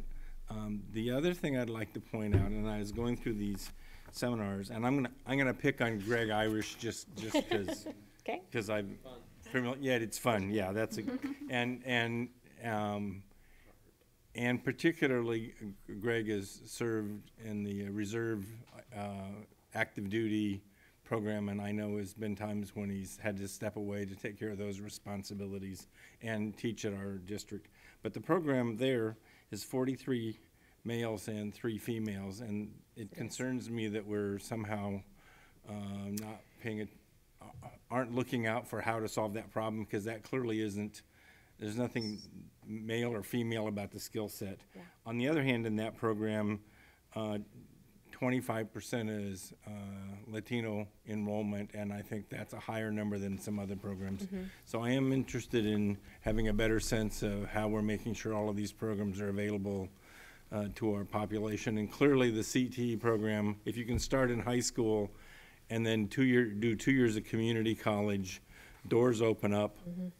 One of our former trustees' son went through the electrical program over at College of Engineering, Indian Valley, yeah. And ended up as an apprentice and then a journeyman in the electricians union. There's some well-paying career positions that come out of the CTE program, and so excited, yes. But I am concerned about the ethnicity access. Yeah. That is a concern in all of our programs, is really ensuring that we have demographics that are matching our community. Mm-hmm. It was a significant part of our reporting in FPM, and one of the things that they are very specific in when we report out for our funding for CTE is gender equality. And so definitely something that's on everyone's radar, and we'll be working on moving in the right direction in the next couple of years. And then I also would love to mention on that note, the work Kessa Early is doing. She's been really moving forward with CTE and looking at what other options we can be partnering with College of Marin on, because of some of the very high needs and well-paid professions that are available for a student after community college when they're certificated. So one little extra twist on that program, besides you finishing 2 years of community colleges are also offering, instead of a 4-year degree, they're offering a certificate program which gives you additional content beyond the 2-year degree and a certificate in a field. Mm-hmm. So there's a career path developing in industry that is 2 years of community college, certificate-based accomplishment award for mastery and competence, good jobs. Yeah. So. Trustee Mack and then Trustee Aguila. And then Trustee Casale. Yeah, I got her. Yeah, she's behind me, so I wasn't sure if you could see her. I love the gold mine of information. This is great stuff. Thanks for giving it to us. Agree, if you could just tweak it a little bit, instead of just absolute numbers, maybe percentage variance from the population of the campus they're on. Absolutely. Because if it lines up, it lines up. Yep. And you can only get kids that are on the campus. But I do agree with Trustee Millerick about the gender imbalance. It's not just on the last one for the Cisco. I saw it across the board. Interestingly, it flips on medical pathways. Yep. And I think biotech too. So there's something there. Yep. And I know you guys will look into it, but that's what I would ask if you could. Yep. I think the ethnic side of things, they look about right, but it'd be nice to really know. Yeah. But that said, kind of once again, tag teaming a little bit on Trustee Millerick. In terms of CTE, I'm wondering, is it possible that we can add more pathways to this that we can somehow align with the standards and even A to G? We have a long history at San Marin of auto repair, a real deep history there, and a great relationship with the IVC campus. In fact, the former teacher of San Marin now runs the program at IVC. Is it possible for us to see a sheet, that's articulated that way? So this is the first year that we don't have that sheet. Okay. The auto shop actually closed this year for the first time I didn't even in know that. decades at San Marin. No, I know. Because of our partnership with IVC. So the program at IVC, what they can offer and what the facilities are able to give are so much more aligned with industry that the students had to, in order for our students to be certificated and be able to move out into the industry, they needed to go through the program at IVC anyways. Sure. And our teacher at San Marin does, in fact, teach at IVC as well. And so he's partnering with IVC, and our students who are interested in that have the opportunity to take the programs over there. Is there any courses we can offer here that would give them kind of the prepping for getting into, for once they get into? We could certainly look into that. At this point, it was the few kids who were, do you want to speak to this? We weren't serving a very large group of kids, and for the kids who were really interested in it, they were seeking it mostly at Indian Valley. And if you have an opportunity to go and see the auto shop at Indian Valley, it is it's very cool. Unbelievable. So the fact that our students have access to that is pretty awesome. And that technology is changing tremendously, going to electric, and I think teaching it is something we should do if we can. And if we can align it so that it gets A to G. But I get it. If the demand's not there, it's hard for us to create demand, but I just ask you to look into it. Absolutely. We're actually partnering for a grant. It's called the Workforce Grant, and we're interfacing with College of Marin and Santa Rosa Junior College and SSU to make sure that we have kinder to, to write into those community college for those CTE programs. So we're interfacing with them right now, looking at innovative ways that it can be more robust. College of Marin has told us if you get 30 kids, we'll send you a professor. So I know that San Marin is utilizing that for kind of an innovative economics class. But if we have the kids, they're great partners. So it's just working more closely together. Where through the grant, we're hoping to sort of tackle the transportation issue for our kids, so that that's not a barrier. But we are in those conversations and really dreaming big with those partners. Okay, yeah, I would, along those lines, of course, construction of, not just hammers and nails, but electricians, plumbers, anything we can do to teach the basic fundamentals of geometry and the math skills needed for that they can then flow right in. I've got to think that fits A to G as well. We've got big dreams in that area. Okay. Yes. Great. I'm looking forward to it. I just want to make sure that the thought process is there. I've got a lot of dreams. Yeah, I do. Trustee Mack. Trustee Gila. Oh, I just wanted to make a comment back to what Trustee Millerick talked about, IVC, Friends of IVC, and Shelley Scott, and I just wanted to say that he was being humbled, but I think that you also, Trustee Millerick, were a big part of it, so I just wanted to acknowledge that. And okay, Trustee Gasson. Thanks for all this information. I actually loved it. This was something I wasn't familiar with, so I'm sorry. I have a couple of questions that may be obvious. Ask away. I'm kind of getting a sense from our discussion that a lot of the programs are what connects to other, to IVC or maybe the junior college, but is anything driven by what the student's interest is in? Yeah, and so we do surveys on a pretty regular basis about what the student interests are, and it's a combination of two things. We really look for pathways that are not just high student interest, but also are a viable, livable wage and industry needs. So we don't want to offer a pathway, even if the student is really excited about it, that isn't going to be something they can do in the future, or they can't find a community college program that follows it. And so we work a lot with our community partners. We have a CTE advisory board that comes together once or twice a year, and they give a lot of input about what industry needs are out there, and then we give our input on what the students are actually interested in, and we try and come up with matches that way. Okay, great. How is it that if a student is interested, is there like a application thing that they need to fill out, or how does the process run to if they want to go down one of these paths? So most of these pathways are special programs. So our medical careers pathway, that has an application. Our biotech has an application. But some of them are elective pathways, and so the students can choose those as their electives, and they just stay with it for 3 years. I would say that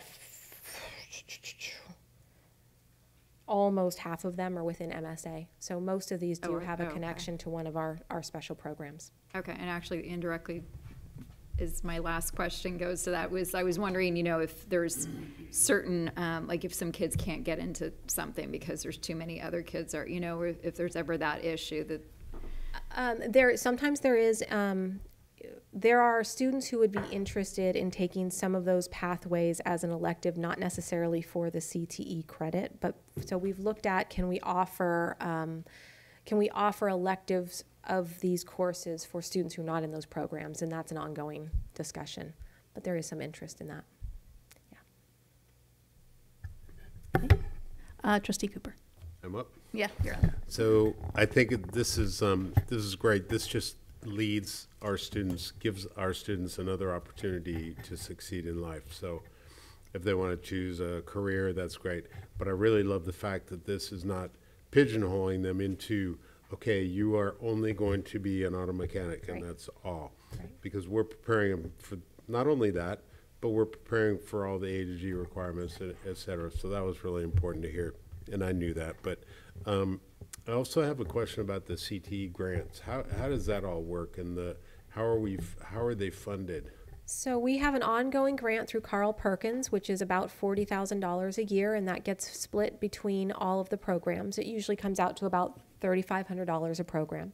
Our MSA programs are funded a great deal through their foundation. And then we have a large grant called the Cte Incentive Grant, and that was over 3 year. We were able to take 2 years of it because it's a matching grant. And this is the last year, so that money needs to be spent by June of 2019. We're hopeful that there will be an additional one coming down the line. Seems to be a lot of momentum and a lot of motivation to continue these programs. But they are very expensive programs because of the need to stay updated with the equipment and the industry standards.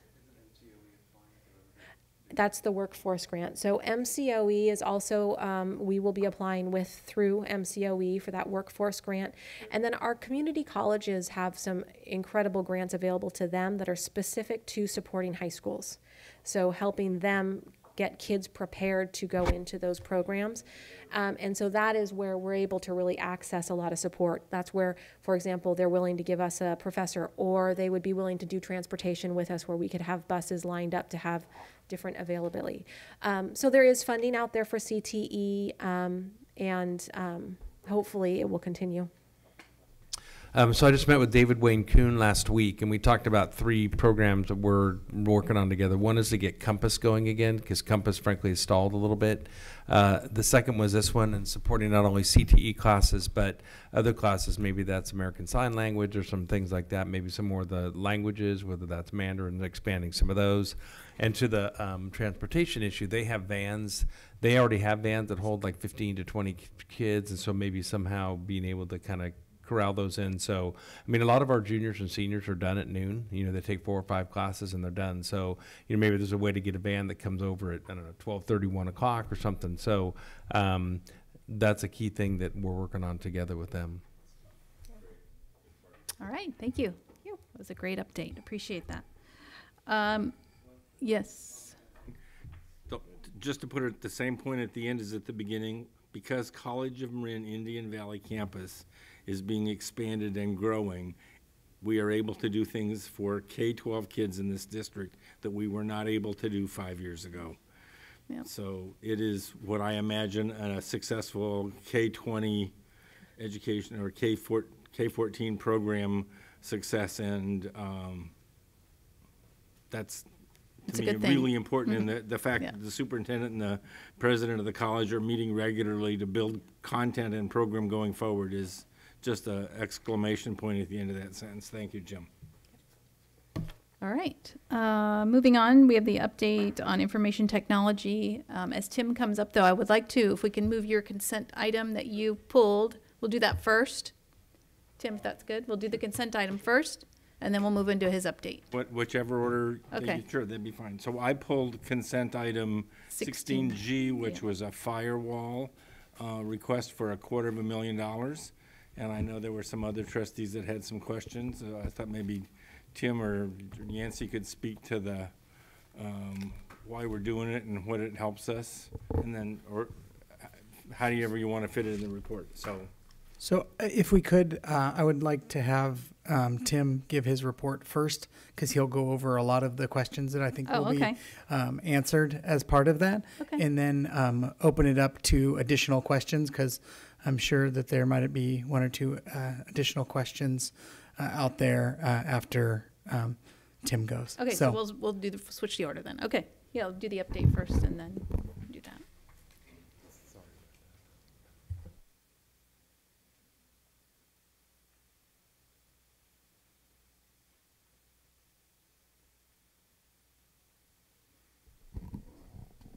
Good evening, trustees. Tim Rocco, Director of Instructional Technology. I'm here to tell you a little bit more about some of the important projects that technology is working on for you guys. Those projects include the One-to-World, Data Matters, Measure G technology initiatives, internet connectivity that we've talked about a little bit in the past, and finally, a robotics challenge for elementary students.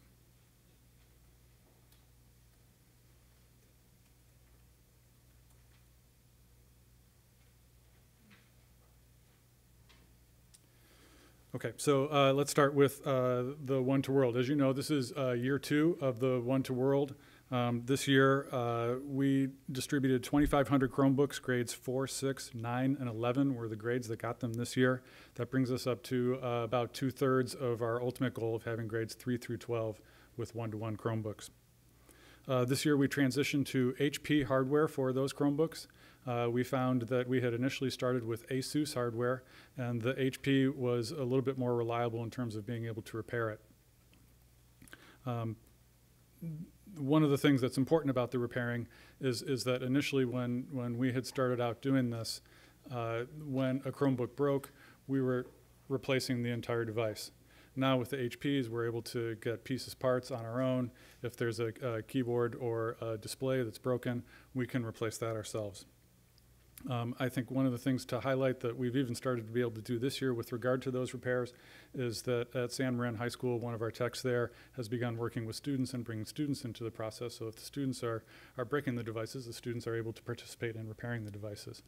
Another highlight that I wanted to point out to you is that over at Sinaloa, they took existing inventory and they were able to roll that in. So functionally, they're one-to-one. And right now with what they're doing. Year 3 next year, we feel like we're prepared for that. And as I said, so then we'll be grades 3 through 12, fully one-to-one. And I think the last thing I would point out on all this is that to me it does sort of beg the question, and we're starting to take a closer look. I'll be able to come back to you later and give you more information in terms of how we're supporting technology hardware in the younger grade levels, K through 2.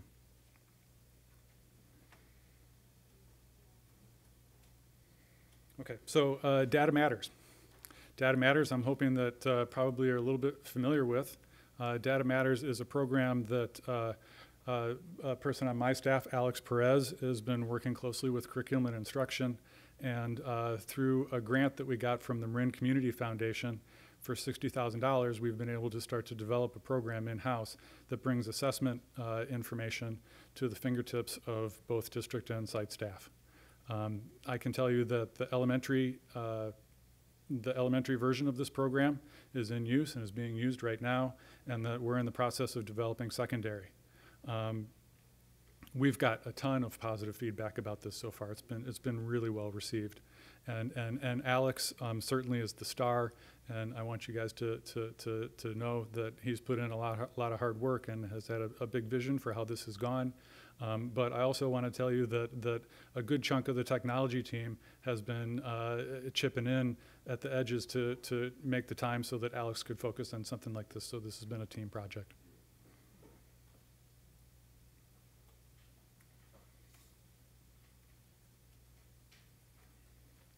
Okay, Measure G, technology initiatives. Those are the IT infrastructure upgrade, the classroom technology toolkit, and the 21st century flexible furniture projects. We have taken a second look at those things, and we have reprioritized based on available funding. And certainly with that mindset, the IT infrastructure upgrades rise to the top. None of these other things that we're talking about are important if the back end doesn't support it, right? So we focused on that. I can tell you that our local network segments are being designed to take advantage of increased affordability of fiber optic cabling. And we think that we've come up with some creative ways to utilize existing conduit and existing infrastructure and pop fiber in there, and to be able to not only make improvements, but knock on wood, I hesitate to say it as a technologist, we're looking to the future and trying to build something that's going to last for a little while. At the moment, sites are being reviewed and prioritized based on physical need and utilization at those sites, but we're still in the process of reviewing them.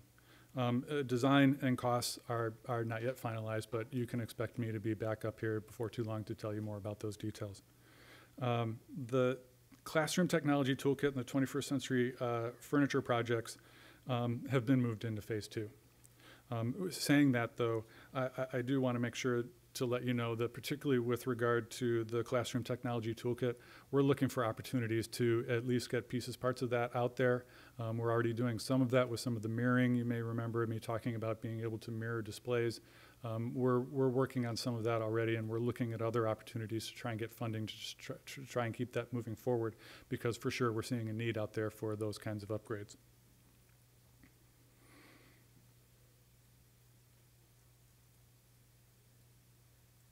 Internet connectivity. That's another thing that we've talked about in the not too distant past. And currently, our internet speed for the entire district, it runs at 2 gigabits per second. Recommendations from the state for a district our size is to run at 8 gigabits per second. So this is something that we're doing our best to be proactive about, and that's part of why we're here tonight to also talk about the firewall. Because the firewall is our biggest bottleneck that keeps us from being able to expand on the infrastructure side to be able to get faster speeds. So we have this recommendation, and if we can get the firewall, as soon as we can get that implemented, that will bump our speeds up from 2 to 4. So, but again, knocking on wood again, we're looking at a firewall that will provide us room to grow. So we're taking advantage of the federal E-rate program that gives us discounts for some of the money that we're spending. And so for us, that would, so right now we've got an application in with E-rate, and that will give us an opportunity to upgrade our pipe from 4 gigabits per second to 10 gigabits per second. And then we've also got a component of that application that's in right now that would give us a secondary internet connection for load balancing that would give us another 1 gigabit per second.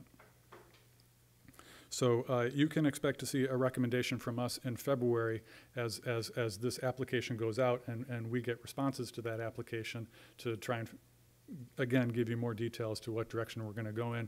But I'm optimistic that in the near future we're going to be able to do a lot better than what we're doing right now.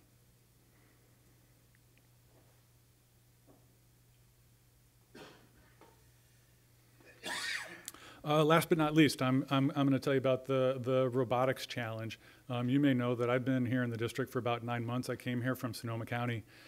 In Sonoma County, I had the opportunity to work in some classrooms with some grades 4 or 5 kids and see their eyes pop out of their heads as they got involved into some robotics opportunities. And so I came down here, and I see this as an opportunity to find some as I tell Yancey, that it fills my bucket to do this kind of work.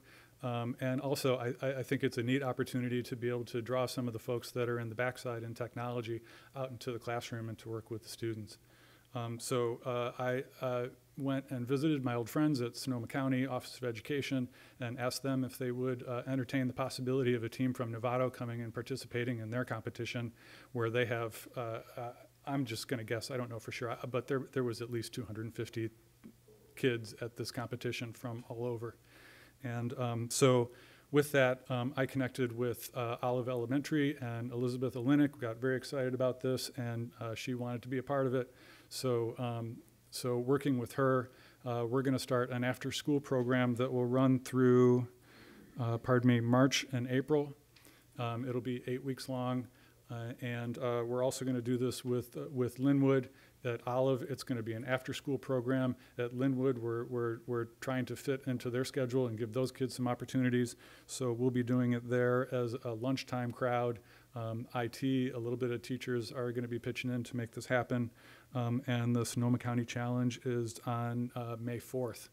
So I'll hopefully be able to tell you a little bit more about that. So that's what I had to tell you today. Great. You ended on a great note there with that. That's exciting.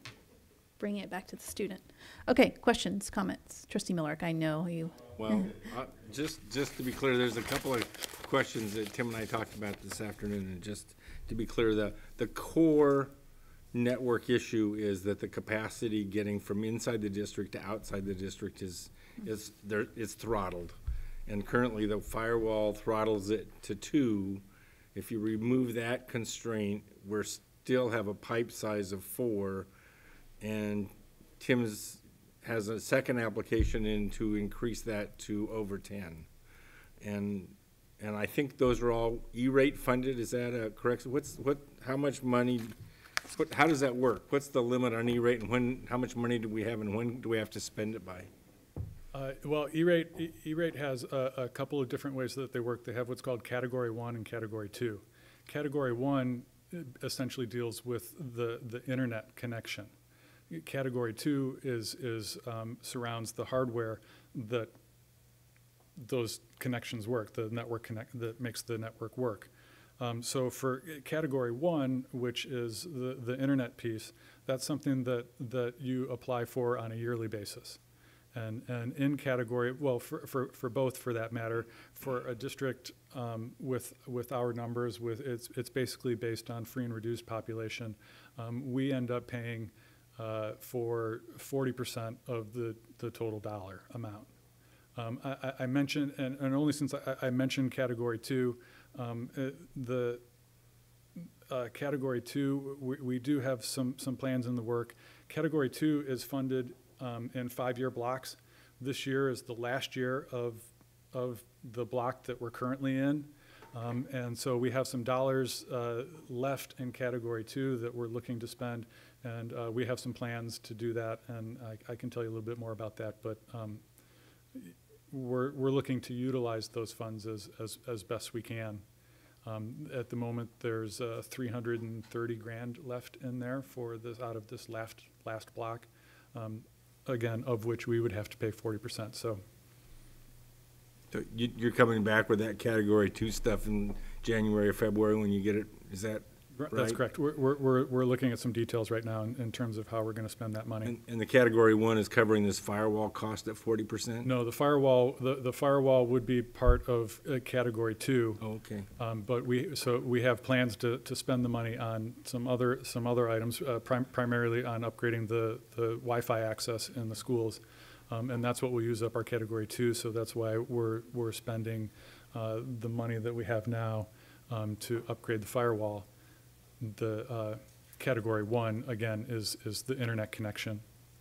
And that's the other, raise the whole pipe to 10 gig, that money? Yes, we've written an application this year in a very broad manner, which should bring back a variety of different folks who are looking to fill that need.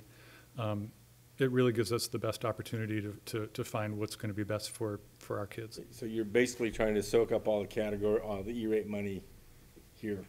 That's the plan. Yeah, okay, thanks. Trustee Mack. Follow on Trustee Miller again. Sorry about that. I'm just trying to get more clarity just to make sure I really understand it. So what I understand is internally we can run at 4 megabits, but we get throttled when we go outside, which is pretty much everything anyway, down to 2. No, internally we can run much faster than that. Okay. But so much of what we do anymore is connected to the internet. Sure. Especially with these Chromebooks, everything is web-based. So might as well be two. Yeah. Right. Well, no, it is two because internally we're running much faster. But as soon as we go out to the internet, which is where you go with everything. That's the two. Got it. Okay, Yes, makes sir. sense. Data matters. Really excited about that. Really excited about that. Did I say I was excited? So when can we roll it out to all the primary schools? When is it ready for full rollout? Well, I know it's piloting right now, but yeah, it's there. I mean, Okay. it's being used in elementary all over right now. okay. When do we start getting to see it? Okay, agenda, please. Or if I'll come in, but okay. Excited about that. Yeah, it's once really, again. it's really cool. And then if you were to kind of pin a date on secondary, I mean, what do you think in terms of when it might be in full production? Or it's still under development, of course. Yeah, right? it's hard to say. It's honestly hard to say. If you're gonna make me guess, I'm gonna say 3-4 months. Oh wow. Okay, I thought you were going to say years. Yeah, if you have a better idea. So part of the secondary challenge is deciding what data is most important and how to view it. It looks a lot different than just an assessment score. So a lot of the work we're doing with West Ed, with the equity audit and what comes from that, I think is going to help guide what the actual dashboard the view looks like. And so Alex is working on that. So I think a few months by the end of the year. Well, you can keep us busy with the primary stuff initially, so that's good. And then the IT infrastructure upgrades. Obviously, that was a big debate a few meetings back. Just wanted to ask, so obviously that it's a very large set of projects. How many summers do you think we're going to need to get through all those projects? I mean, obviously, there's a lot of them. Because I want to get a sense for when we're going to be able to say that we've done them, and also, are we going to be able to really go full speed on those projects until we hit the phase 2 prioritization when we can continue them? So the projects are going to be completed over the next 3 summers, 2019, 2020, 2021. The first 2 years, we will try to focus as many of the projects into 2019 as possible to save funding.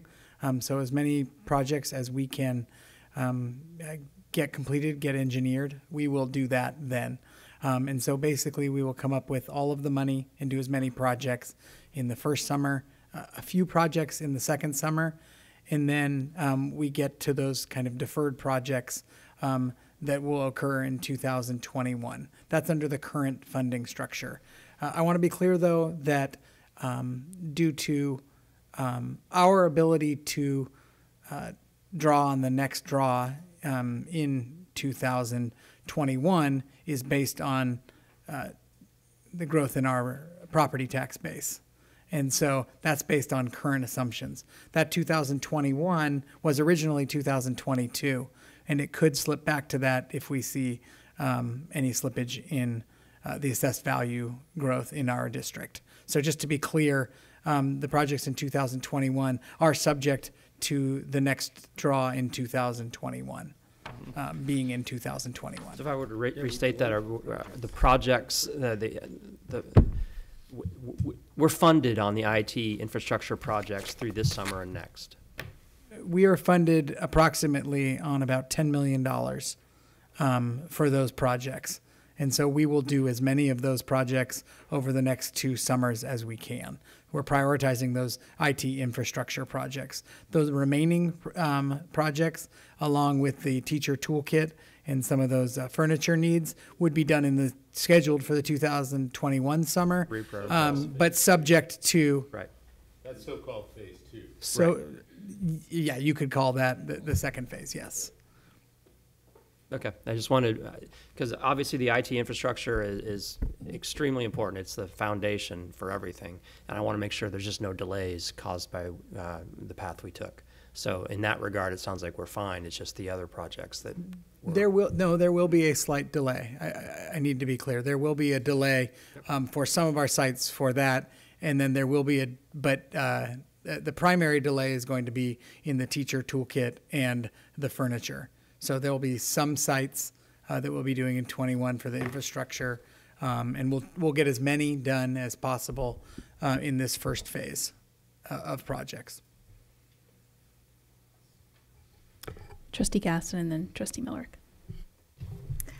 I just had a quick comment. I wanted to thank you for your report and tell you I was super excited to hear about the Robotics Challenge. I actually am one of the committee members that runs the North Bay Science Discovery Day. I don't know if you're familiar with that. So if it happens that they want to do that in the fall, or you run something in the fall, that would be a great opportunity for them too. But thank you for doing that. I think watching kids do that kind of stuff is just great. I'll just say that it's exciting. Like I said, the kids, their eyes pop out of their heads when you see them doing that, and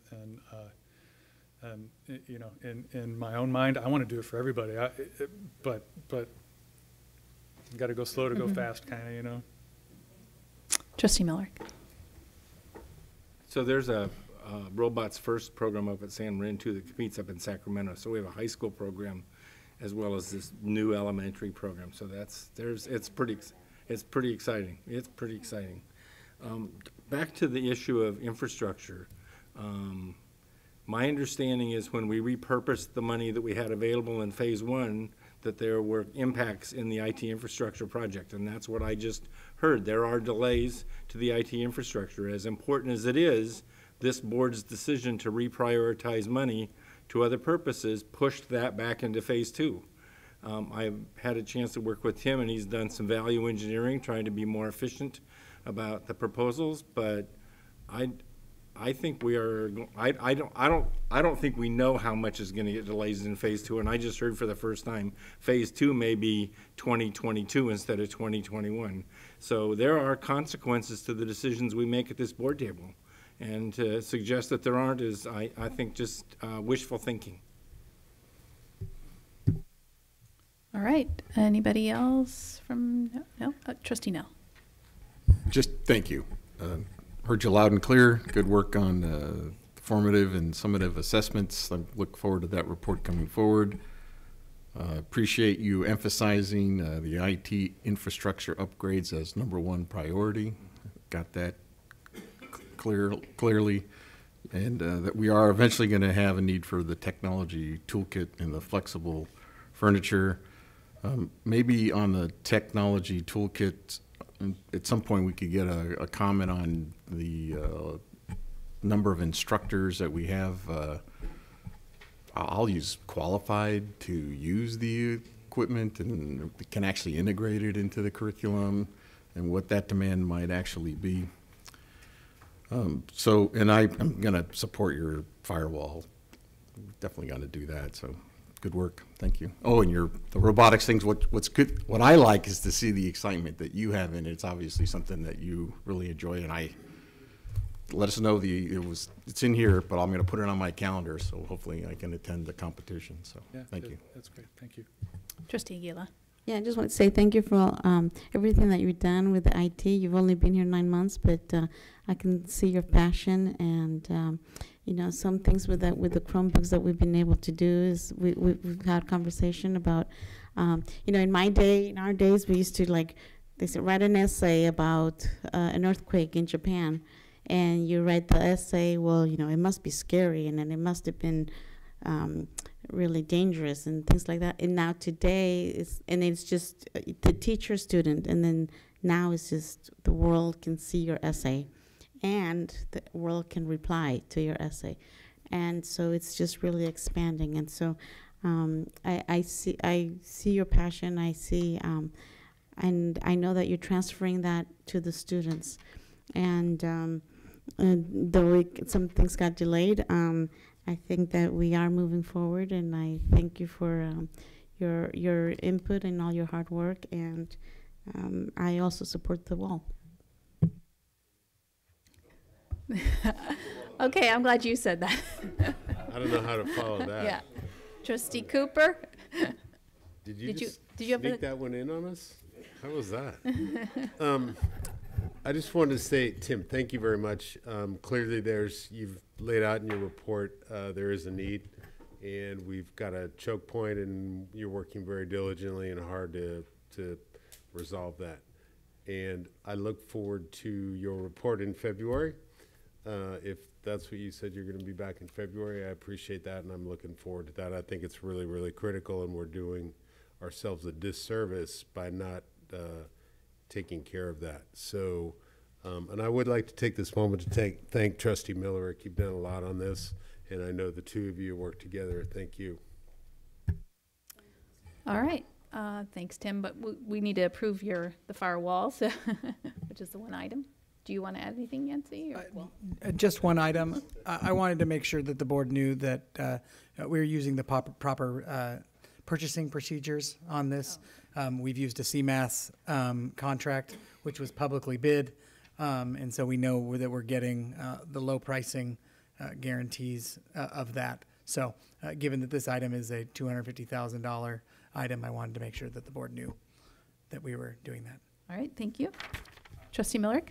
So Palo Alto is one of the premium firewall manufacturers in the industry.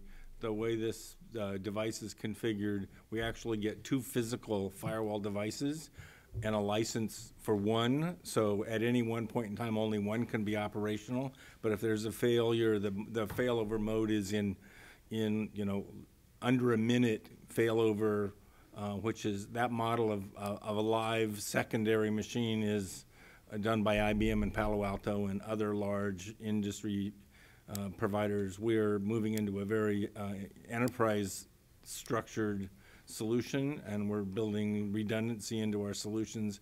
When we first put the network up, we had one of everything, and got lucky to have that. And now our IT director is moving us forward in terms of a reliability standard, and I would like to thank him for that workmanship. Yep. Thank you. And it's a lot of money. Yeah. Do you want to make a motion? Move to adopt 16G, the firewall approval. Okay. A second by, so we have first by Trustee Millerick, a second by Trustee Cooper, and this is for approval of the firewall. Yes. Okay. All in favor? 7-0. Thank you. Discouraged. Thank you. Don't get discouraged.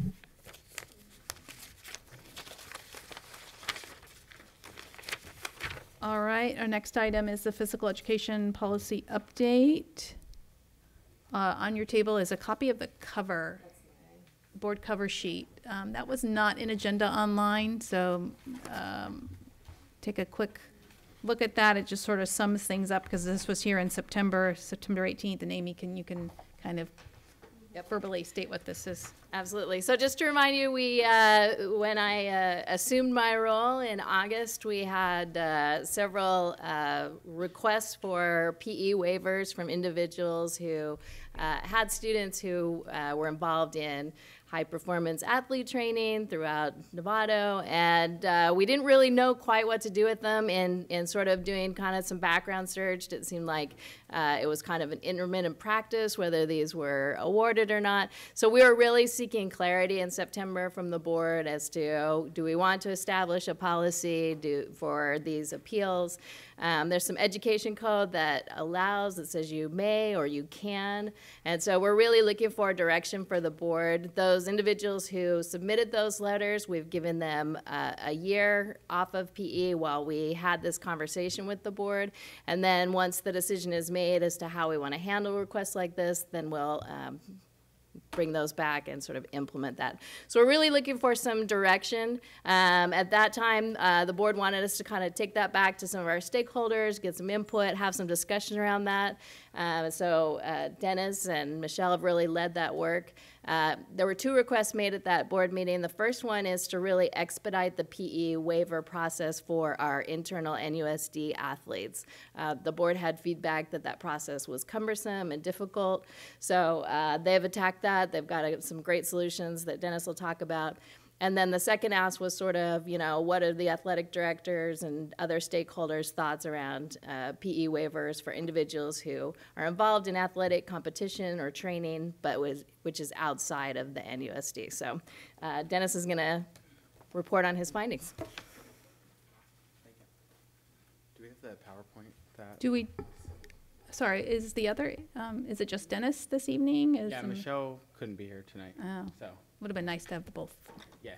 So. You didn't get out of bed to come down? I did. No, I stayed awake all day. No, I drove safely and slowly. I've been here for a while. I think it just went, okay. So, I did. I got fully dressed, ready to go. So thank you guys for giving us this opportunity. The last time I felt, when it was brought up, what the definition of what an elite athlete was very vague, and it was going to put a lot on someone to try to figure out what that meant. And so let me, hopefully this will work. Oh, go very slow. All right, so we had 2 meetings. There were ADs, counselors, registrars, parents, students, coaches, PE teachers. And again, we were looking for whether to accept other outside sports. Our main finding, which I'll get to in a minute, was the group kind of thought that that wouldn't be in their best interest of the district. And then talking about trying to streamline that process. So thank you to Michelle, because she did put the PowerPoint together and did a lot of the legwork and running the meetings and stuff. So she's not here now, but this is a lot of her work that went into this.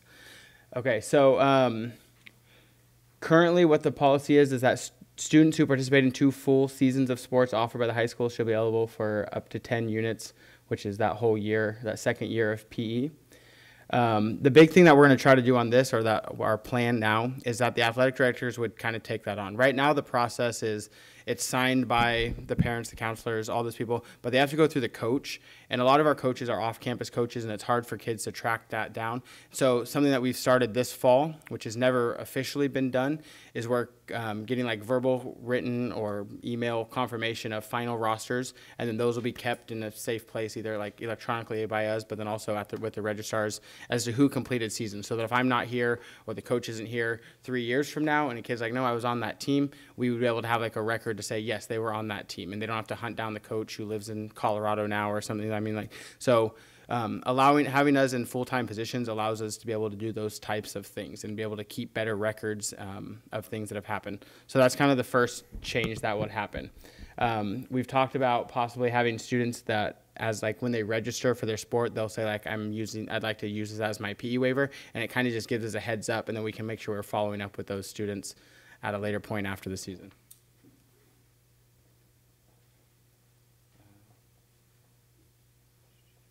All right, so this was the one where we talked about offering outside of sports that are not part of NUSD or one of the 2 high schools. The reasons that we kind of decided that that wouldn't be in the best interest is that the purpose of high school is that we're a comprehensive high school that offers things to everybody. Most of the outside sports are very high cost to do gymnasts or rowing or any of these things, in that it's not equitable. It's not even, it's not fair. The school's not in a position where we're going to pay for someone to take gymnastics, or we're not going to pay to have someone do rowing. And we offer at San Marin High School, I think we have 43 different teams across 20 sports. There's something for everyone. If you're really interested in using that as the thing and getting that high school experience, we have something for you. And so that was one of the main things, is that it's just not equitable and it's not fair to everybody that comes to one of our high schools. We have a lot of kids that come through here that would probably like to have that opportunity, and it's just not something that they can do. Likewise, we have board-approved coaches who have demonstrated level of proficiency, and there's an accountability for those coaches to be honest and to be fair. By opening up the floodgates to sports, there's a lot on this board or whoever to decide who's elite, who's not elite. What sports do we accept? What sports don't we accept? It's not uncommon for students who are literally the elite who are like Olympic training, where they go, like, if you're like Olympic training track, most of the time you're not in a comprehensive high school. You're in Colorado at the Olympic Training Center, or you're doing independent study because you're flying all over the country. And those are the true like elite students are doing those type of things. So our feeling was that as a comprehensive high school, public high school, we offer a ton of options for kids to play sports at our school that are free of cost and open to everybody regardless of anything, any of their background that they come with. Okay. So the other thing that we've kind of talked about that's never been there, and it's pretty common with most districts, is kind of setting a baseline of what the expectation of being on a team was. In the past, we've had kids who were on the tennis team. There was 50 kids on the tennis team, but 10 kids actually play tennis. And so you'd have kids they'd show up at practice every once in a while, check in with the coach. At the end of the year, they come like, hey, I want my thing signed. I was on the tennis team. We're like, you've been to 4 practices. And so kind of just cleaning up that process. So the number that we kind of stuck on, and we took it from some other people who've done that, I think it's a little low, but it was kind of just a baseline, is that it's 80% of practices and compete or be prepared to compete. So someone said, well, what if they're on the basketball team but they never get in the game? But the fact that they went to all the practices, they were at the game, they were ready and willing to play if they got called on. And so we're not going to punish a kid we're not going to count, how many minutes did you play this year, and we're going to calculate out. They were an active member of the team for at least 80% of all practices and all competitions.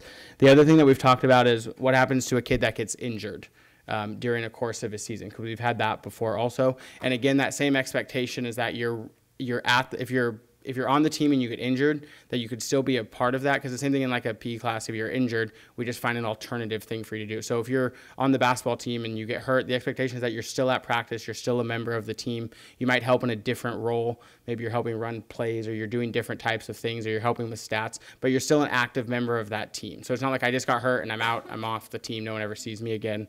But if it's something that you're really committed to, then we expect that you would be a member of that team in whatever capacity that you could be, and hopefully that you'd be able to get better and be able to participate when you got back.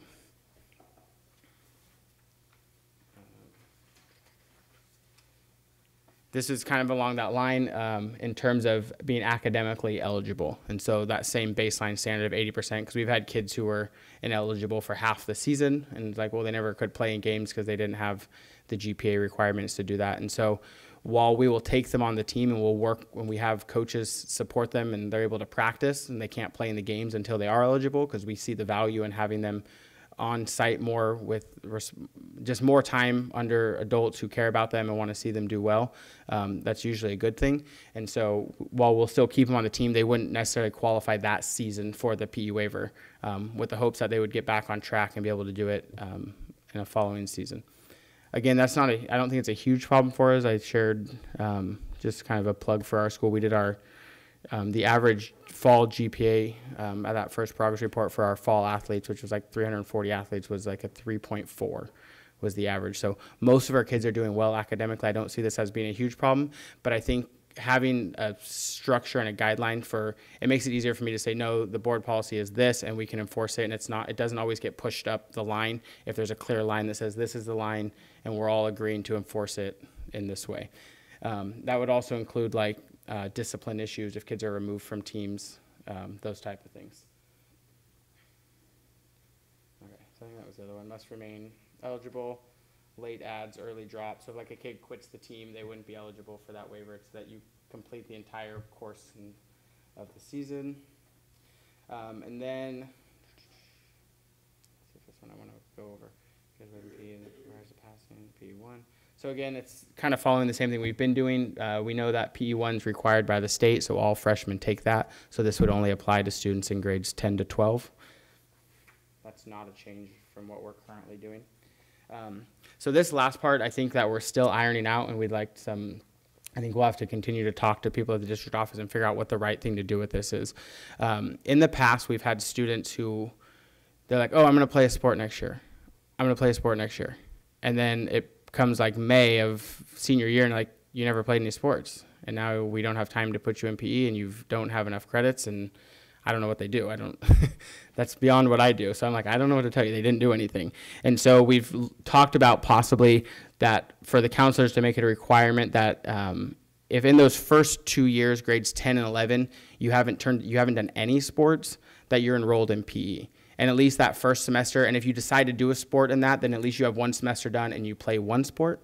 I would like to see at least by the spring semester, if you haven't done anything, then it's mandated that you're in PE those 2 seasons. So if you've pushed it, and it becomes January of your senior year and you've done nothing.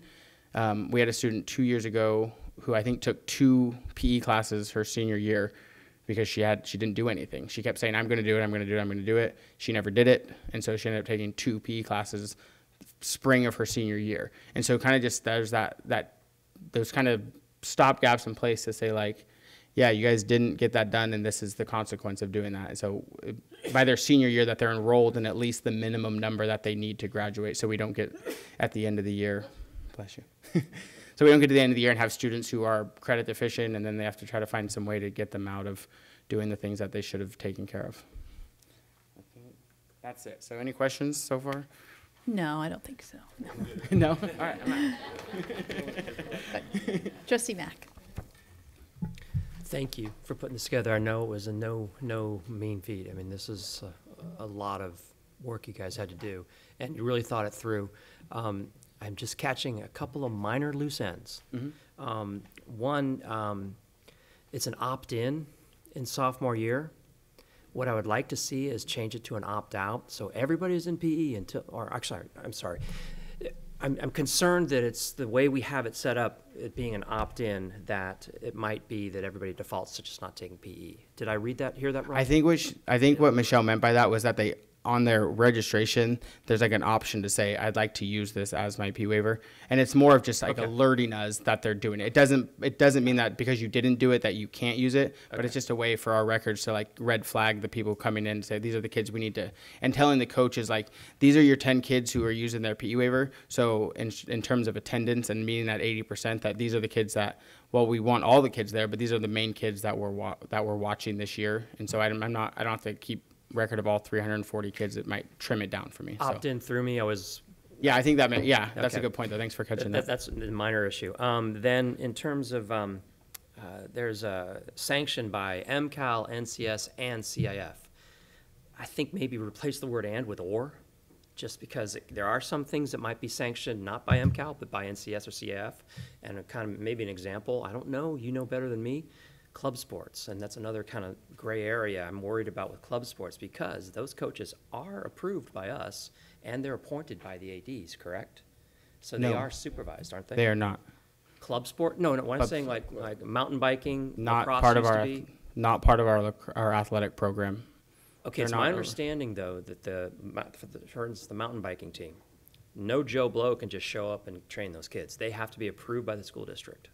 I'm not aware of that. I don't know if it's the same as like just a volunteer, like someone who comes in. They're not a stipend. It's not a stipend position. It's just, I think it is just a volunteer. They probably have to get fingerprinted. Volunteer, I get that. Right. I think it's just a normal fingerprint, but I don't think there's any requirement. That I could be wrong. I don't know. It's just not something that's overseen. I'm pretty sure the ADs approved that coach, so just anybody can just roll in and get fingerprinted and just do it. Yeah. If that's the case, then I agree. I would say that I've been AD I think for 4.5 years, and I've been. If that's the case, I totally agree. It's just that I was on the impression that there was some vetting that went on downtown with those coaches, and if there is, we need to be careful because that's gray area here, right? Right. The mountain biking thing is a gray area because it's not. They operate as the San Marin or Novato team, but they're not technically a San Marin or Novato team. And lacrosse was like that for decades. Right, and then lacrosse was adopted.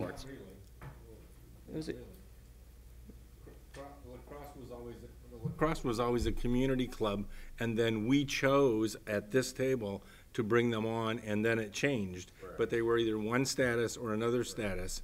So it wasn't like it wasn't ever a gray area. It was one or the other. Mountain bikes need maybe to do the same thing, but right now I think they're not. I think they're just a community club that happens to call themselves. We don't approve the coaches San Marin Home Improvement Association on our personnel action. We don't do that. Yeah, we don't. Yeah. Yeah, I just know I know some of the coaches. Jim has it on his list. Superintendent Hogaboom has it on his list. They were very so clear. We'll get You couldn't just go ride with the kids. You had to leave them alone because you weren't cleared. In a roundabout way, they're representing their school at these. Yeah, and those are races. There might be CIF involved there, but that's why I said the or versus the and, but I don't know for sure. Anyway. No. Oh, no. Not typically, no. We can have an equestrian club. Then my last question, and this is a broader question that really speaks to agenda planning probably. I think we need to have a broader discussion about electives.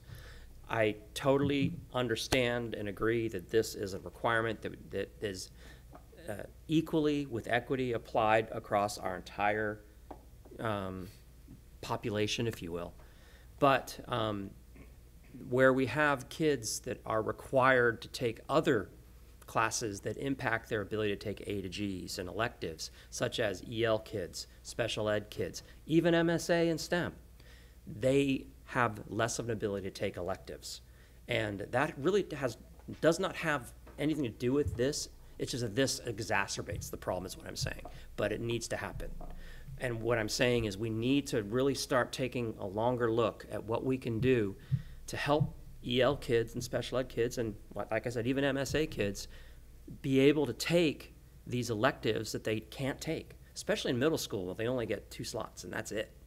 And I think we've heard from another parent who happens to be a teacher about this extensively, and I 100% agree. We need to find a way. I don't know the answer, though. Is it after school? We don't want to do it before school. We don't want to do it 0 period again, but we need to have an idea. We need to talk about that. Okay. That's it. Thank you. Thank you.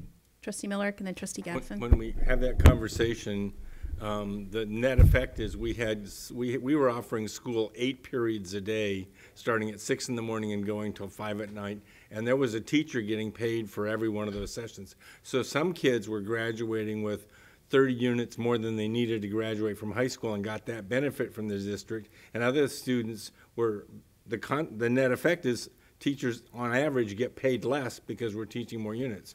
We have to discipline how many units a student can take. So if they want to take MSA, then they don't get to take an elective. If they want to take an elective, they don't get to take MSA or R2C. There has to be, we have to cap that number. We ran into this issue historically, and it was a painful to back away from. We had to back, we need to not go back down that road again.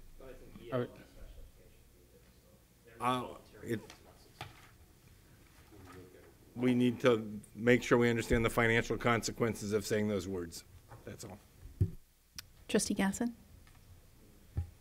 And Trustee Nell. So actually, just to add on to that, my experience or my visibility is just for middle school, but I know that like one of my daughter's friends, she can only, I don't even know what it is, this resource maybe? It's a special class. So she's not able to participate in the music program at Sinaloa, which, you know, my daughter's always raving about. And it's painful because I see that, you know, she has to say, oh, but I can't participate because I have to do this other thing. So, I mean, I watch that and, you know, I don't know what the answer is for that. But my comment was actually going to be something, I'm not sure if it got to you, but wherever this lands, as a person who doesn't have a kid at this level, I always look at things and go, do I understand what it says?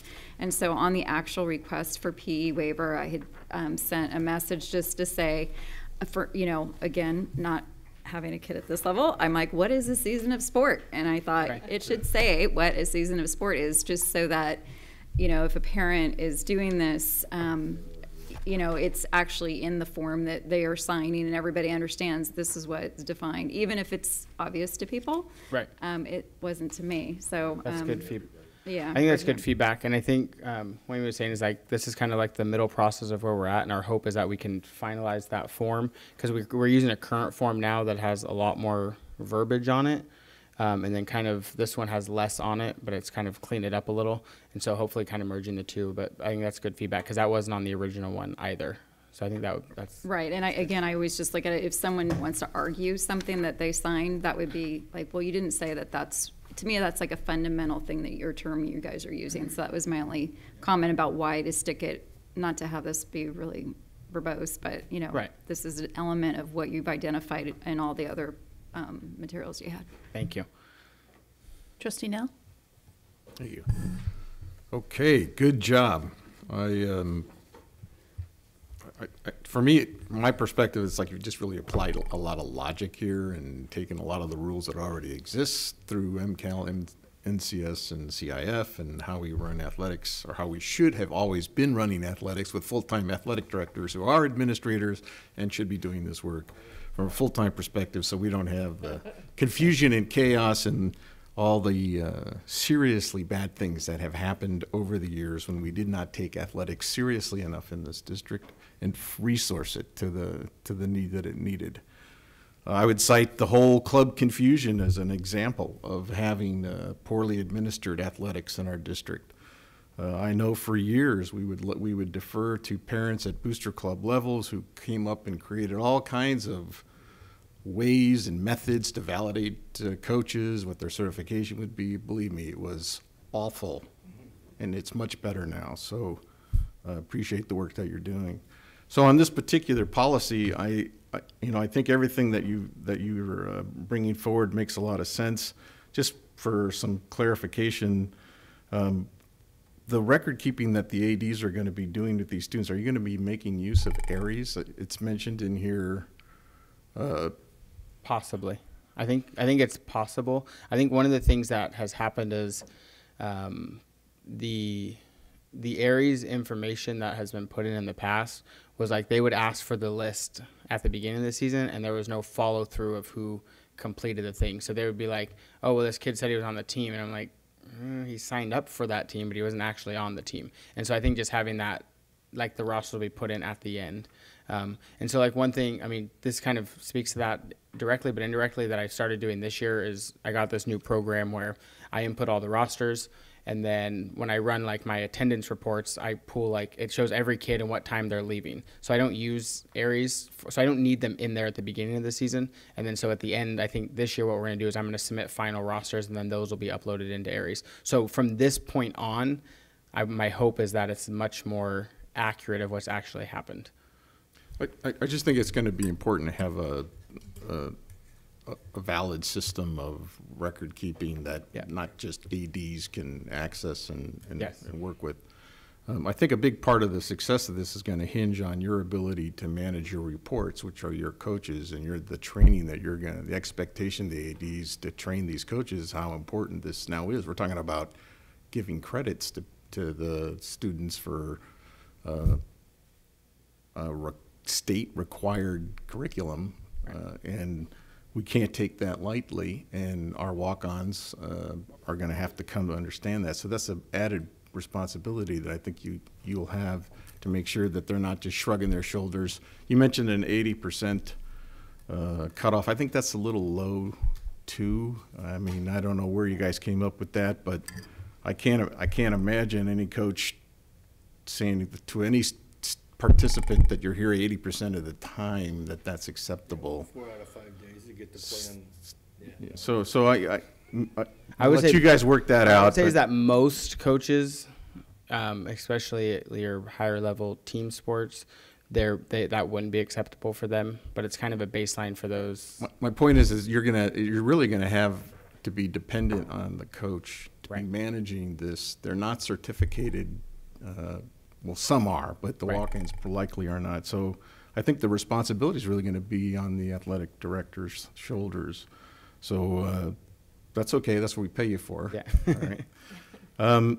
I think that another thing that you talked about, if a player's injured, I think there's going to be an unlimited amount of scenarios that are going to have to be judged. And I want to know what entity is going to be making these decisions, and to what policy are we going to, and this is the beginning of it, but I guess maybe just for now, you have a set of circumstances, a scenario, kid got injured, but who is it going to be your decision alone as athletic director, or are we going to have some kind of My hope would be that it would fall on the athletic director, who gets his information from the coach. And a parent could always appeal, I guess, to us technically if they had to challenge it. So I guess I was looking for that entity right now. If it's going to be delegated to the administrator, and you're next, the principal, I guess, after that.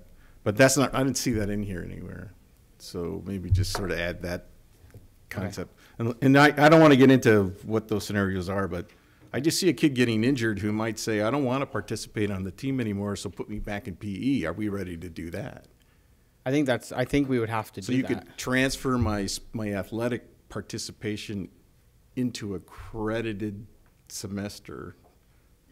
Yes, no. Yeah, I think that the athletic thing is kind of like an all or nothing. Like you get the 5 credits for that sport or you don't. So if they decided I guess it would also, like you said, there's a million situations which could happen. But like if you're a kid who you get hurt the last week of the season, it's like, whatever, I'll just hang out the last week. Because at that point you're invested in the team, you're part of it. But if it happens the first, I think it'd be impossible to say well, they did this many days, so we're going to calculate it out, because the seasons don't line up to semesters anyways. And but aren't we obligated to put that student into PE? I think they would be required to finish the PE requirements set forth by the district, which is that 20 credits. So if they choose to never play another sport again, then they would be held accountable for that 20 credits. That would be my understanding. If they chose not to finish, we're not sport. going to. We may not resolve it here, but I just don't know that we have that enough work towards this. I've earned halfway through an athletic season, and now I don't want to. I can or whatever, but put me back in PE. We're going to basically say, no, you've lost a semester. You can't earn anything at this point. And I just kind of want to make the point that at this point this is a draft. This is something we're really looking at for next school year. So education services, as we've looked at those protocols, we like them. We like the coaches keep in the rosters. So we're going to ask the ADs to really start that immediately. The language that's proposed here, we want to study, so we're going to go ahead and go down that road during the spring, but we're going to circle back with the athletic directors in May and have a report and talk through some of these scenarios and see if there are things that we can do to clean up the language and what we've encountered in the spring to make sure that we have language that takes into account those aspects. The other thing that Dennis kind of mentioned is, there's education code has some really funky off-ramps for PE, and so we want to take some of this language and make sure that we've had an educational lawyer take a look at it, that the way that we're interpreting the law, because I think even Dennis and I have different interpretations of some of the ed code language. So we want a third party to kind of come in and really take a look at that and go, yeah, this sounds right. So, for example, the TAM has district that says for seniors, they're encouraged to enroll in PE, but they're not required, So where are we with that? We want to get a legal opinion. And I think, for educational services, for education services purposes, we just want to be really clear that, we're at a point where the board really is opting to not take an action on this, to let it sort of stand where it is. My sort of caveat with that is that there is Ed Code 51241 that permits a 2-year exemption. There's Ed Code, and also in that section, it permits individuals who are juniors, who are over 16, to waive PE. So, if you take no action, we're still sort of stuck in looking at that, and that's fine. My department can kind of continue to handle these as they come up. I think the other, thing that sounds like we're departing from is, revisit a board policy that opens that up.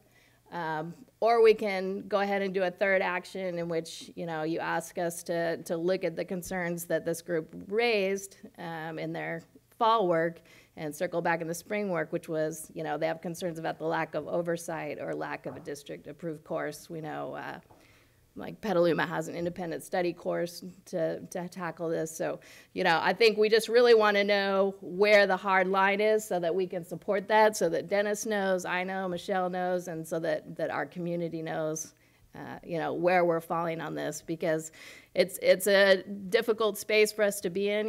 Dennis talked about equity, but we just talked about proficiency and mastery, and I think it's just like someone who can speak Spanish coming to us. We don't put them in Spanish 1. We have individuals out there who are really doing extraordinary training, and it's difficult for us to know what lens to view that through. So that's really what we're looking for from you. There's no question that physical education provides huge benefits from our students. The research around that shows that students that are involved in physical education courses, have increased capacity for teamwork and a better sense of their health. So it's not a devaluing of that course. We have some great physical education teachers in this district. We fully and completely respect that course. But this is a challenging area for us, and we really want some direction. Because it is something that will probably get revisited, appealed, and we want to know where and how to move forward. All right. So this is some new information. Yeah, this is a staff report. So we could say bring back or... So let me tell you where I stand on this. I like what you've presented in regards to NUSD athletics person and changing the policy in those respects. If you're going to take a sport under NUSD, you have it all accountable. You're going to, it's under the AD pretty much. I like what your recommendations are. Fully disagree about the non-NUSD athletics. We need to give them a waiver. We need to continue to do that. We need to hold ourselves accountable and make sure we have a process in place that allows the checks and balances, that allows us to make sure it's done properly. We can't just tell a student, we don't agree that rowing or gymnastics or equestrian is not a sport. Those are sports, and we should consider them. A student gets PE in elementary for, I don't know how many days. Is it every day or almost every day? And PE every day in middle school, and they get a well-rounded PE program where they're learning about all different kinds of sports, they're learning about taking care of their bodies. So they've kind of done that throughout the tiered of elementary and middle, but when they get to high school, I think we have to allow them to make those individual decisions and allow them to be that individualized education, as Amy said, that we're trying to achieve. And this is just one little area, and to say to somebody, we're not going to give you that, I fully disagree. So I would encourage us, I'm supportive of getting a waiver together, and I just happened to have Googled that, came across Pleasanton Unified, has a whole packet about that non-district sport and how they do their checks and balances. So it's doable. It's time consuming, probably. Is it one more thing for an AD to do? Yes, it is. But that's just what we need to do. That's how we serve students. So, Trustee Gasson? So, is it just, I guess in high school, is it not, or help me understand, it sounds like part of the issue is that there's some educational component besides the activity, the sporting activity. So like, I'm assuming some kind of like, fitness or nutrition or something, or is it like Debbie just said, that's all done in middle school and that it's more exclusively just, making sure that you get exercise, that you're participating in a sport? I would say it's a combination of, there's the physical part, but there's also an educational part in terms of like anatomy and learning components of fitness, developing personal fitness plans. So all that kind of stuff is included in that. So maybe during the process of all this, maybe there's a way to have that component be like not a workshop, but something that they're required to also take, do it in a nutshell of like a half day and say, or maybe I don't even know if that's sufficient, but just say, if you're doing this non-NUSD athletic program, we also want to make sure that you get this component, whatever it is. I'm just trying to think of, Okay, Trustee Cooper and then Trustee Nell. So I see both sides. I see, Debbie, your point, and I get it.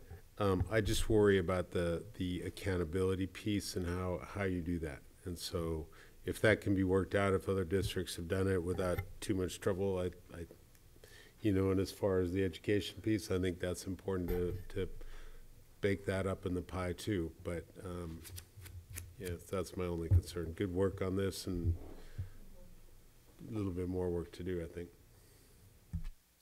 Trustee Miller, Trustee Nell, and then Trustee Aguila. Yeah, I didn't get a chance to fully clearly understand bullet 2 up there. So I tend to side on the current recommendation, which is really more, the answer is 3, because I hear your passion and I think if you don't know, I guess your experience is different. We see things different ways, but it sounds easy that why don't we just give a waiver to any kid who goes to any athletic activity outside of our own school program? I don't think it's that simple. I think there's character development going on, there's cultural development going on. I think there's an accountability factor. It's corny as school spirit, things along those lines. I don't think, like I said, I think I said this before. I mean, maybe we should approach it this way. Let's take care of the in-house issues. We have that let's get that adopted and done.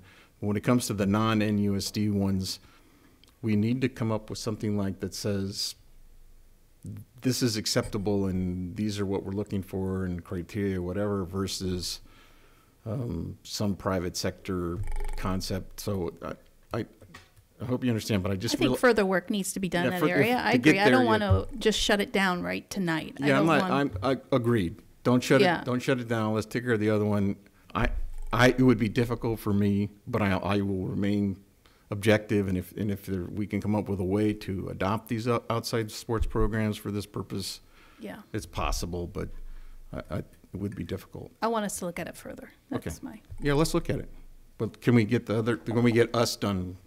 I think what they've presented now for current athletes, yeah, we need to get that fixed now. Okay. Yeah, that's where I'm at. Trustee Aguila. Yeah. So as far as this scenario goes, okay, so my nephew goes to Novato High. He's in the wrestling team, and he gets hurt. Now, I'm not quite sure about the dates as far as their time frame of the waiver. He gets hurt in the middle of the semester. So can you explain again how? So my recommendation is, when I was a wrestling coach, and my thing was, if someone was on my wrestling team and they got hurt, my expectation for them is that they're still at every practice, they're still learning the sport, they're still a part of the team, they're still a part of the community, they're at the events, they might keep score, they might help coach with me on the mat, but they're an active member of the team. Right. If someone got hurt and said, "Oh, I'm hurt, I'm out, never coming back," right? My hope is that if you're a sophomore or a junior and you're wrestling, there's still something to be learned for that. And is it a career-ending injury? Is it I'm out for 6 weeks? Is it I'm out for the rest of the season? And my hope is that if it was someone who got hurt and they were out the rest of the season, my hope is that they're coming back the next season and I still have that relationship with that kid because I see them every day and they're still learning the moves. They might not be doing the moves, but they're still learning and getting that educational and that kind of camaraderie and that team spirit that we offer. So that would be my thought. So that just clears a little bit about the there's no limit, the time limit. I mean, it just is the waiver applies all year long, and I mean, there's if you complete, yeah. So I think that would go back what Trustee Gasson was saying about defining what a season of sport is. So wrestling seasons, like this year was November 29th until the end of the last, like the MCAL meet or the NCS meet, however far the team makes it. Okay. Great. He actually likes wrestling. Okay, so my second question was I like this. I mean, I know we're moving forward, and this is a good beginning. And I'm wondering if once it gets, I mean, you're calling it, I guess we're calling it a draft. I'm not sure, but once it's not a draft and it's a policy, and we date it and what have you, could it be please done in Spanish as well? I mean, I like to. Trustee Mack, and then Trustee Millerick. Okay, you've got everybody going here. So I agree with Trustee. Nell. Nell. God, thank you. It's a long night. Nell's approach. I think I like the idea of let's try to get a policy out as soon as possible for what we know we need to do, the internal stuff. Absolutely. Let's get that done ASAP. We need to clean that up because it's got a long history. And then let's go forward and look into how we can craft some form of an accountability policy for outside sports. Now, I'm going to throw some more ideas out there that are going to make it even more difficult. I know is an example that's going to happen. If we have this kind of slippery thing, it is a slippery slope. Yeah. If we allow this, there are going to be parents out there that are going to try to say, "Oh, I'm not going to play high school soccer. I'm going to play club soccer," and that qualifies. Sorry, pal. No, it doesn't. It leads to the death of high school athletics. Exactly. And that's my concern. Small now, but as it grows and grows, it's already happening. The high school. One of the parents that was at the thing, I don't remember what her son played, but he was very, very. I think he was a swimmer, which we offer swimming. Yep. Swimming's the same thing. But he's one of those ones that's like borderline Olympic swimmer. He's a Novato swimmer. Yes, I know him well.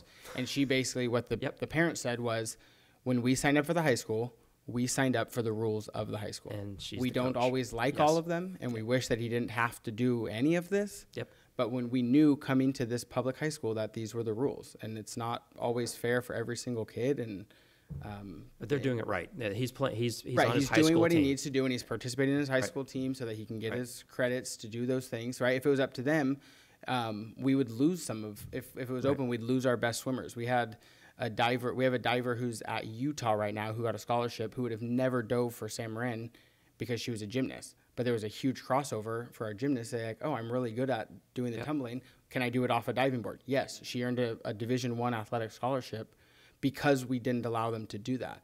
Bruce Ferrigno, who's been in the district forever, he's coached every sport imaginable, can share countless stories of kids who would not have played our sports if they were allowed other options, and they've turned out to be some of our best athletes. And for us trying to promote our sports and to make them the best that they can be, if our best athletes aren't playing our sports, then we're missing that's a big knock for our athletic programs. And it also leads to a dual participation issue as well. You have, I know this happens in soccer a lot, and as you mentioned, it can happen in swimming, where kids play on our team, but they also disappear for a game or two because, oh, I got a club game, and we don't call them on it because we need them. Now, that shouldn't happen, and I don't think it officially does, but it still slides through once in a while. Anyway, that's a separate issue, but that's part of the slippery slope that I'm concerned about. Last piece, the equity lens here. I'm very concerned about that. People who can, like people like us, people of means, who can afford to pay for our kids to play outside sports. This policy needs to have that equity lens to really make sure that it is not causing impact on equity. And I know, Jim, you live and breathe that stuff, but let's make sure we look at it that way and we're really clear about that, because last thing I want is to create an elite exception. And I think it's really, really clear that we have to have some form of method to make sure that these are legit. These are real coaches. And I think maybe the coach has to buy into getting fingerprinted by us and doing all the things they need to do. If they're not willing to do that, then no, we're not going to do it. That's just my thought. Okay, Superintendent Huckabee. Yeah, so I'd like to comment on the equity piece. And I guess I have a problem with the rationale, because what you say here is the district directive of equity makes waiving coursework for a pay-to-play option available only to those who can afford it in an unfair consideration. So what I would say is equity means fairness. It also means that we support kids differently who need different levels of support. And I think having a one-size-fits-all, that doesn't do that. You have a lot of kids maybe who are doing something like gymnastics or rowing, whatever, they can get scholarships. Not every kid who doesn't play a high school sport, is a rich kid who's going out for rowing. But we shouldn't penalize those kids even if they are. And if a kid's going out for, I think that we've got to come up with a policy that is fair and that takes different kids' circumstances into consideration. And if a kid wants to go mountain biking and that's their passion, just because they don't play basketball, football, tennis, or whatever, to me, doesn't mean that if they're putting in that time and an effort, we don't support their ability to do that. I get that it's hard to monitor, and I totally get that it's a slippery slope, but I think we can look at it. We can look at other districts who have come up with the waivers, and you got to be careful, and you got to have some guidelines and things like that. But equity means, again, that we have different levels of support for different kids. And so just saying, no, you don't play a high school sport, that's not fair to me, and that's not equitable. And again, I don't think you can penalize a kid just because they maybe are able to pay for whatever, equestrian gymnastics, and you're penalizing them because they've chosen to play a sport that is just not a high school sport. When we want them to be physically fit, we want them working out and all that stuff. And if they meet that criteria, however they do that, then I think we need to take that into consideration. So I would just suggest that, we're going to go look at some different options. And I totally get your last thing that, they vary greatly in quality. They can't be monitored. They are difficult, but I think there's some districts that are doing that. And I think that we need to take some time to look into that further. So those are my comments. Okay, thank you. Trustee Miller, yeah. How many years of high school athletics do you have to take to graduate? High school athletics? Yeah, there's 4 years of high school. Yeah, PE. So you take 1 year of PE, freshman year, and then if you don't take a second year of PE, then you have to play 2 seasons of a sport. So that's a fall, winter, or spring. If you do no sports, you have to take 2 years. 2 years of PE. 2 years of PE. So it's just half your high school career. So to me, the first, I think we should allow athletics to substitute on the high schools, and I think we used to, that's where I think we have done that historically. But if not, that's what we should do. The complexity to me comes around these outside sports, and what's important to me is that we are at a high school creating young adults able to take the next step. Our core values in this district are 6 C's. It's about skills beyond can I wrestle or can I do math, or there's a whole how do I become an adult or a young adult as I come through this process. So how we would incorporate outside sports, I'm unclear about. I'm happy to investigate it some more.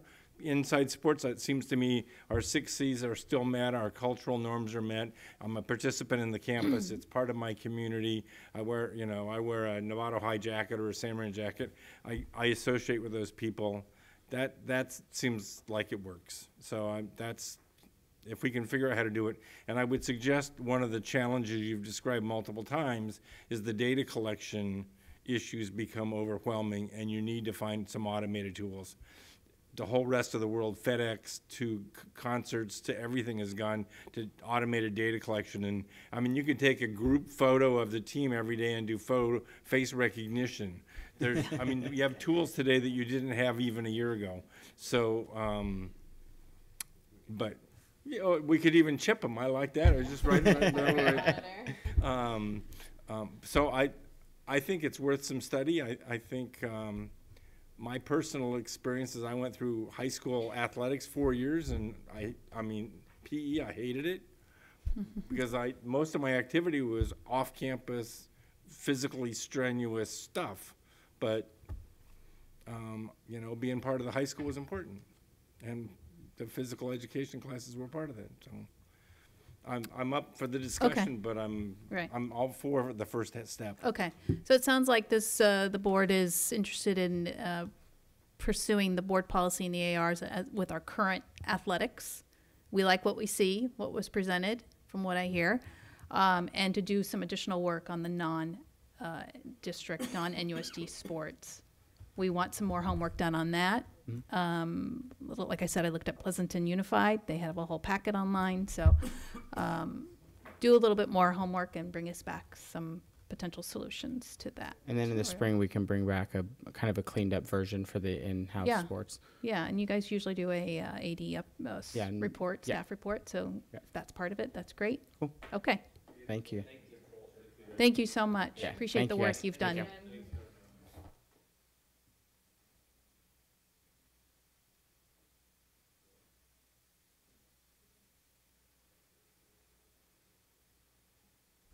All right, we are close to 10 o'clock.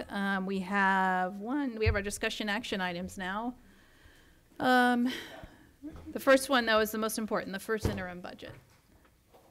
I think Todd and Mike might be offended by that statement, but I will agree with you, Trustee Butler. For the facilities, unless we have some money. Show me the money.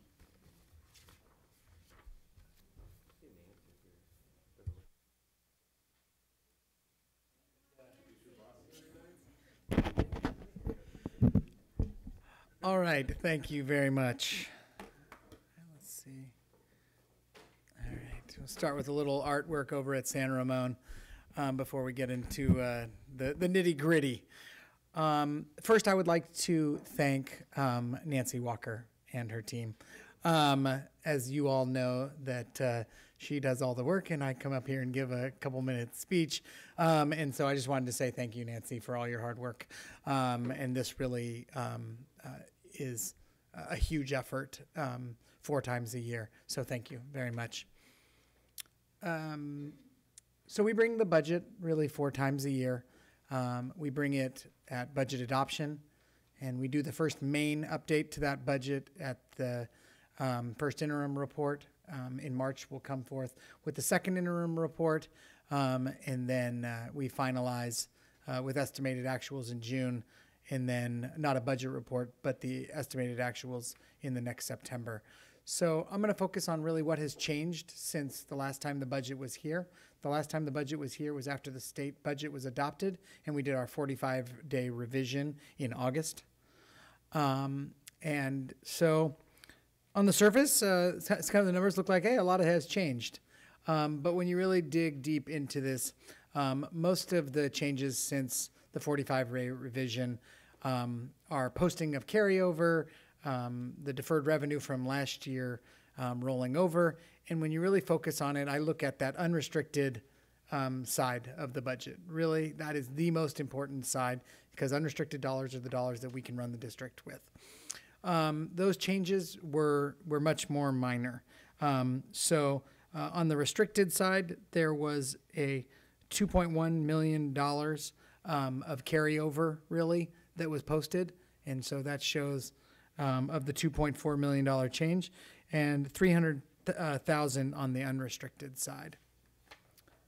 In terms of revenues, I want to focus on the unrestricted, but I'll hit on some of the restricted changes as well. Our LCFF funding increased by about $91,000.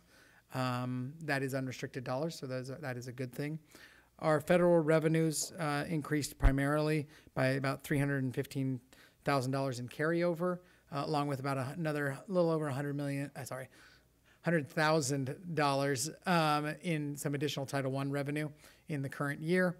Our state revenue increased by about $935,000, but $850 of that roughly is carryover. And the local grant, we post the local grant when we get the funding letters. So basically, we don't post those budgets until we actually have a commitment for those dollars. And so a lot of that, including the Haas grant, school fuel money that comes in every year, 10,000 degrees, et cetera, we don't post that until those. And all of those grants, for the most part, are restricted to very specific funding items, so they don't really impact the bottom line. In terms of expenditures, a large majority of this is related to a carryover in the restricted funds. I want to focus on a couple of areas. There was a net increase in services due to special education and excess costs to the county. So that was an increase. One thing to note is that we did see some certificated salaries decrease, but that primarily is positions that we were unable to fill in our special education, including psychologist positions, which we had to go out to outside service providers to make sure to provide those services. One thing of note, our excess cost to the county of Marin, the county office of Marin, increased by about $157,000. Year over year, that's an increase of about $500,000, which is very significant.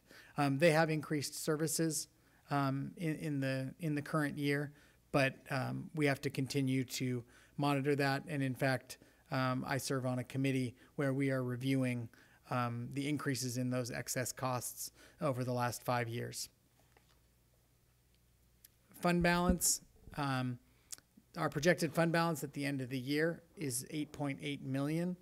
This does not include the $3 million that's projected in Fund 17, but still the $8.8 million is about 10% of our overall budget. When you add on the $3 million in Fund 17, it's projected to be just under 15%, which has been a long-term target of this board.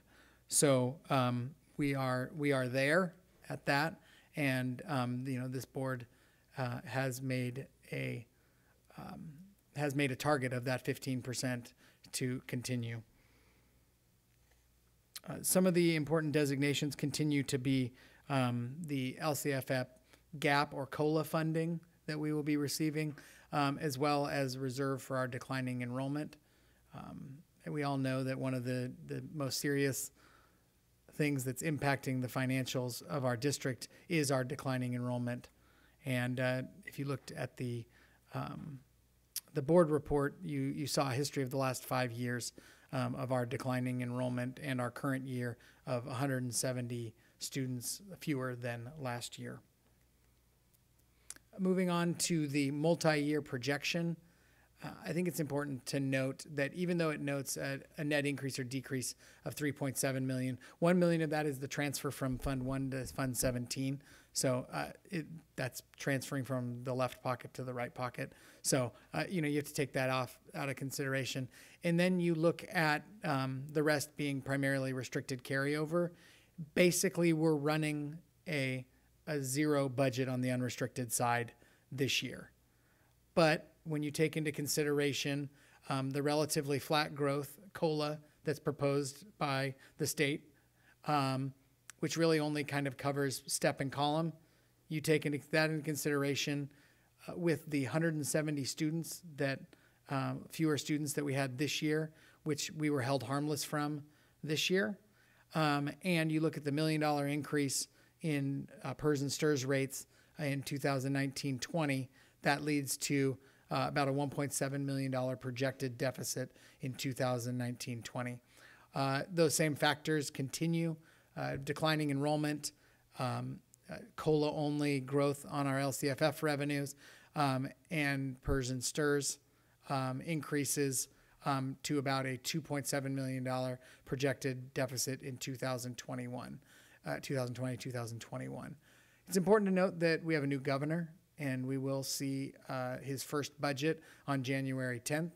I think one of the areas that will be really important to look at is not necessarily how much money he is putting into education, but where he is putting in that money. That'll be a big driver. But I'm pretty confident that no matter what is in that budget, we still have significant money to cut out of our budget in 2019-20 and likely in 2020-21. So in terms of our first interim, kind of some of the highlights. Structural deficit in the out years of approximately $2 to $3 million. Ongoing increases of STIRS and PERS rates of approximately $1 million a year. I can say, though, that at least on the STIRS side, 2020-2021 is the last scheduled year of automatic increases. That's not to say that the legislature won't decide to increase that. And also it's important to note that the PERS rate is set by the PERS board, and it's projected to continue to increase past 2021. But as STIRS is the much larger of the two numbers, it would be nice to not have that additional $1 million increase every year. We also were looking into a slowing state LCFF funding. COLA only is what we're looking at. And so that'll be important as we look at the January governor's budget for 2019-20. We continue to show declining enrollment.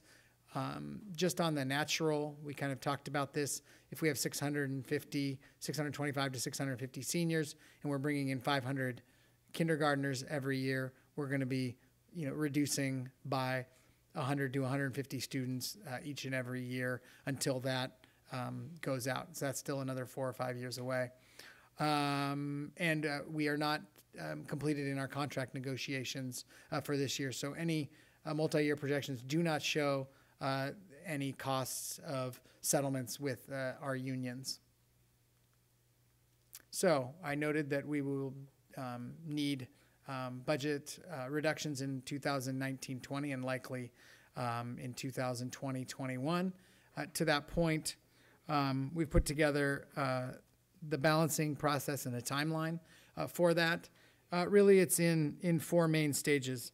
I think it's important to note that we are building upon the work of the Budget Advisory Committee last year. They did a lot of good work in coming up with the $1.5 to $2 million of budget cuts that we made going into this year. And as we move forward, we will be using a lot of their work as the basis of the work that we are continuing forward. So the 4 phases are generating the list of ideas. Obviously, we've got a large list working from the last year that has had some prioritization worked on. Then we'll be engaging our stakeholders, including teachers, other certificated staff, classified, parents, students, and administrators in helping us prioritize those potential budget balancing steps. Then we will work to finalize the proposed list of solutions, and then we'll bring those proposed lists to the board for a study session and then request for action on those. And that time frame is already been happening, and it'll go through the March timetable. So just kind of the steps moving forward and some of the key dates. Budget balancing process, we started that going through March. Enrollment projections, we'll do an update on enrollment projections in January. January 10th, we've talked about the governor's proposed budget. We'll update our sites with preliminary staffing at the end of January. And then we also have a couple items coming through that were recommendations from last year's Budget Advisory Committee, including the Special Ed Efficiency Study and the recommendations from the Elementary School Size Committee. So those are the items that are coming up. With that, I'm happy to open it up to any questions. Trustee Cooper? Thanks, Yancy. So as I see it, we have, and I'm just kind of repeating what you just said, but so we've got a $2 to $3 million structural deficit per year, each and every year, right? Yes, that's correct. So moving forward. So paint me a picture in you went up to 2021, 22, 23. If we don't do anything, we're going to be out of money. We will run out if our projections went one additional year, we would fall below the state required 3% reserve if we do nothing. Okay, so it's going to be imperative on us, all of this. Hopefully the new governor decides to send some more money our way, and that would be great. But all that aside, we're looking at making some serious cuts here in the next very short while. We are looking at some pretty serious cuts in March of this year, as well as potentially additional cuts moving forward. Really until our enrollment stabilizes and the STRS rate increase stops. Steadies. Okay. Yeah. It's going to be tough times. Thanks. Trustee Miller and then Trustee Gasson. So, pretty simply stated, we've already had the County Office of Education come in here on multiple occasions and warn us that we're at financial risk and we're not on top of our game. I'm thrilled to see we're going to have something in March to address this. But Trustee Cooper's issue, it's not years into the future. The county office is telling us it's now. And if we don't have a program to resolve it to their satisfaction, we're looking at having the authority taken away from this board and having the county run the district. This is much more immediate than years into the future. All right, Trustee Gasson. First, thank you both for indulging me and answering my questions to help me with this. I went through it extensively. I mean, not that I hadn't seen a lot of it before or hadn't heard you talk in meetings, but one of the things I was wondering if I could share was my question about the amount of revenue potential that was out there. Is that okay? Because we had talked actually at the last meeting about losing students and where they're going and stuff like that. And when I was looking at this just from a business perspective, I'm like, well, money is walking out the door, unfortunately, because it's attached to those kids. So you have to look, if we're having all these expenses, how do you bring more money in? And my first thought was, okay, so how many kids, are in homeschool or going to private? Obviously, you're not going to get all of them. But the statistic that I was given by the two of you was that there's approximately, according to the CDE, 7.4% in private on average, and 2.77 are homeschool, which had a revenue potential attached to it of $7.2 million. So if you look at that, I mean, it's not a short-term fix, but if we look in longer terms, what can we do to start bringing that revenue in so that we're not in such a bad place? And I know that does take some spending, but focusing on that there's potential revenue, even though we are seeing the birth rates are declining. I think that that's a piece to start looking at. The other question, actually, as you were talking, that made me kind of, what's the other big thing? And it's the STRS, it's the pension that's really taking a toll on the schools, not just us, but, across the state.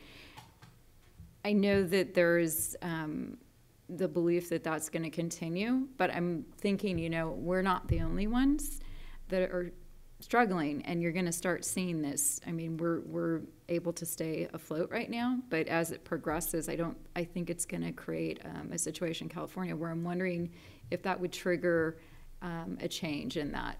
I know I don't expect you to have a magic ball, but I started thinking when you were saying that we're not unique, and that's an issue, and if they keep continuing that, there's got to be pushback just from everyone, because we can't function like that. Not that it's a non-important element, but that reducing some of that pressure to the schools, that maybe there might be a little bit of alleviate a little bit of that pressure on the schools. So I think it's important to note that we do have a change in governor coming in January. We've had 8 years of Jerry Brown. In a lot of ways, he's done a lot of wonderful things for schools. One of the things in his local control, he very much has said, even though we've changed the rates at the state level, you have local control to deal with those increased rates. And he was very clear and never changing on that. I think it'll be interesting to see what this new governor says on the subject. He has not made that clear as one of his priorities, but that isn't to say that he won't. But I do think that we are going to have a new view on that in January. And I think we can see, at least for the next 4 years, likely where the governor is going to start on his feelings on that subject. Overall, though, dollars into education are dollars into education. And unless we see the governor and the legislature looking outside Proposition 39, Proposition 98 to fund schools, a dollar funding the PERS and STRS increases, or an additional dollar unrestricted, mean a lot of the same things to someone in finance. You can package them different ways, but an unrestricted dollar is really an unrestricted dollar. So I know that's not a great, but I think we'll know a little bit more in January. Anybody else? No? Okay. This is an action item. Okay, so a first by Trustee Miller, a second by Trustee Cooper. All in favor to approve the 18-19 first interim budget report? 7-0. Okay. Yes. Yeah, you're right. We do. What do you think? We gonna be done by 10:30? I think we could. Yeah, I think we could. So if nobody talks, we'll be all right. I move we continue to 10:45. 10:45. All right. We have a second over here. Okay, so to continue with the board meeting past 10 o'clock, I have a first by Trustee Miller, a second by Trustee Aguila. All in favor? Okay. You're leaving, Tom? No. Okay. You're backing up. Okay, so let's move on. Next item is approval to use the lease back contract for the athletic fields. Thank you, President Butler. See, my reputation precedes me. I'm up and everybody leaves. Awesome. No, good evening, trustees. Real quick, here for discussion action to get a board approval to use a lease back contract mechanism for the athletic field complex at Nevada High School. Basically, you approved us to do this for the Center for the Arts and the Center for the Sciences at Nevada High. We're looking to do the same type of mechanism here, but for a slightly different reason. This project's obviously not as complex as those, but because of timing, we probably won't get this out of design from DSA till the spring. Yep. And if we wait until then, under the normal design bid build process, we won't go out to bid until early summer, and you'll get really higher prices than you would if you went out to the normal season during the winter. So for that main reason and a couple other reasons, we're really recommending a lease-back contract method for this project. And looking to save some money under that method, we can get a pre-construction services agreement in place with the contractor, which allows them to work with the subs and get some bid prices earlier in the winter when you have the lower pricing than late in the summer. So for those reasons, the superintendent and staff recommend board approval to use the lease-back contract mechanism for the athletic field complex project at Novato High School. Happy to entertain any questions. Trustee Nell. I don't have a question, so after discussion, but I'm prepared to move that, based on the pros and cons that we learned about this process on the September 4th meeting, that we approve the recommendation. Okay. So we have first by Trustee Nell, discussion. Second by Trustee Mack. All those in favor? Okay, 7-0. Next. Moving right along. Next item is also a discussion action looking for approval of resolution in number 15, 2018-2019, which does two things. It finds BHM Construction Incorporated as a best value contractor and also approves award of a pre-construction services agreement to them for the San Marin High School leaseback project. I won't go through all the background history that the board's already approved, but we followed all the processes this board has approved under the leaseback contract mechanism and did the pre-qualification process. We had 7 contractors pre-qualify for this particular project at San Marin High School. And we did a four-part evaluation process, and I have Todd Lee here from Greystone West that could go over that really quickly. So a 4-step process. The first is pre-qualification, which includes financial strength, bonding, insurance qualifications, licensing, basic requirements to do it. A check of safety record, including workman's comp modifier, OSHA violations, etc. Project history of similar projects done in the Bay Area of like kind size. And then we move on to reference check, which is a comprehensive set of questions that we keep calling folks until we get a minimum of 3 references, and then those are scored behind that. Third is a pricing exercise where they give us general conditions and fee is expressed as a percentage of budget. So there's a cost element that gets rolled into the rubric for scoring. And then the final process is an interview process whereby we interviewed all 7 firms for the project. Those are scored by the scoring panel. That score is tallied, and the highest score is the first in line, followed by the second. So if we fail to reach a guaranteed maximum price with the high score, we're free to jump to number 2, should it wash out. Thanks, Todd. Of note, the panel, we had both high school principals on the panel, along with Greystone West, and our architects for both high schools were there, and some staff here from the district office. So we had a good panel, and did interview everybody to do that final part. And like Todd said, after all said and done, BHM Construction Incorporated came out as the best value contractor with the highest score, and we are moving forward with a recommendation to approve the resolution number 15, 2018-2019, to find them as the best value contractor, and at the same time approve a pre-construction services agreement to them for the combined project of the Performing Arts Center and STEM Center at San Marin. Trustee Mack? I'll move that we approve BHM. A second. With the San Marin campus. Do you have a comment, Trustee Miller? No. Okay. I have a comment. Okay, so we have a first by Trustee Mack and a second by Trustee Aguila. Discussion is Trustee Nell? Trustee Cooper? Okay, doesn't matter. Trustee Cooper? Okay. Yeah, no, it's just, I'll be brief. It's basically based on the extensive and thorough evaluation process that our staff and consultant, I think we've definitely chosen the right one, so I'm going to support that. Okay, Trustee Cooper? The only thing I found was just a typo, and you probably already caught it now. I did, sorry. It's on C, item C, you called out as Novato High School. It should be San Marin. That's it. Otherwise, I'm very supportive. I'm glad we're doing that. Does that mean only you read this? No. I know, right? Debbie.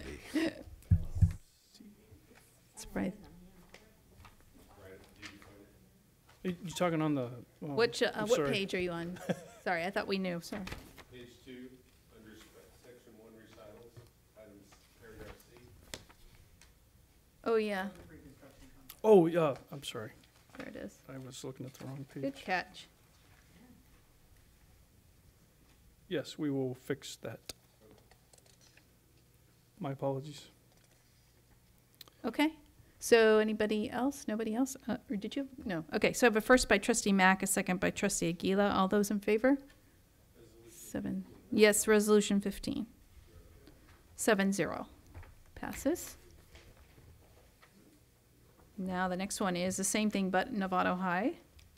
Took the words right out of my mouth.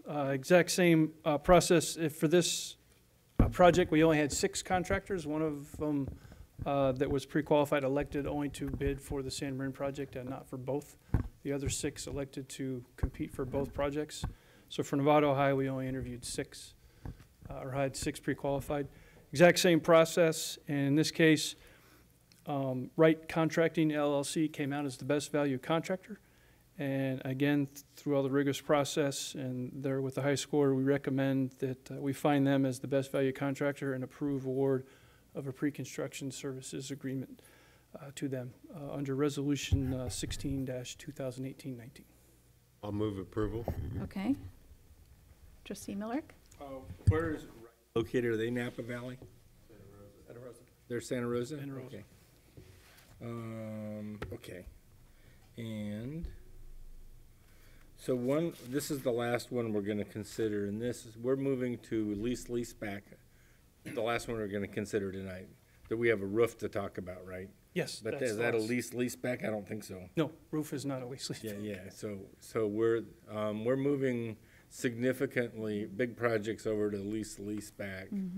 And at some point, maybe not at 11 o'clock at night, but sometime it would be interesting having a presentation on the difference between the effectiveness of lease back versus competitive bid, because we are relying on this approach. I know other districts have moved there, but it's different than conventional bid. So I'll ask for that at some future time. And with that, thank you. We did have our legal counsel came, and remember, you need more information? Well, I maybe just want to we make can sure talk we about it. understand what staff needs to bring back. Yeah.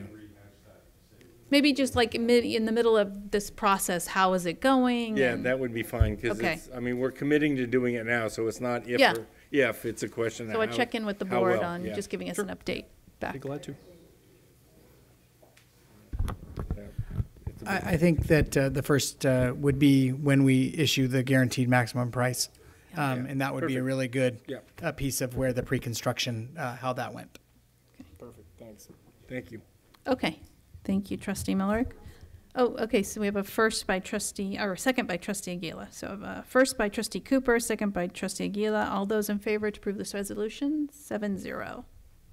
Thanks. Okay, Okay, thank you. I'll turn it over back to Mr. Hawkins for the last fun item. Yeah. final item this evening.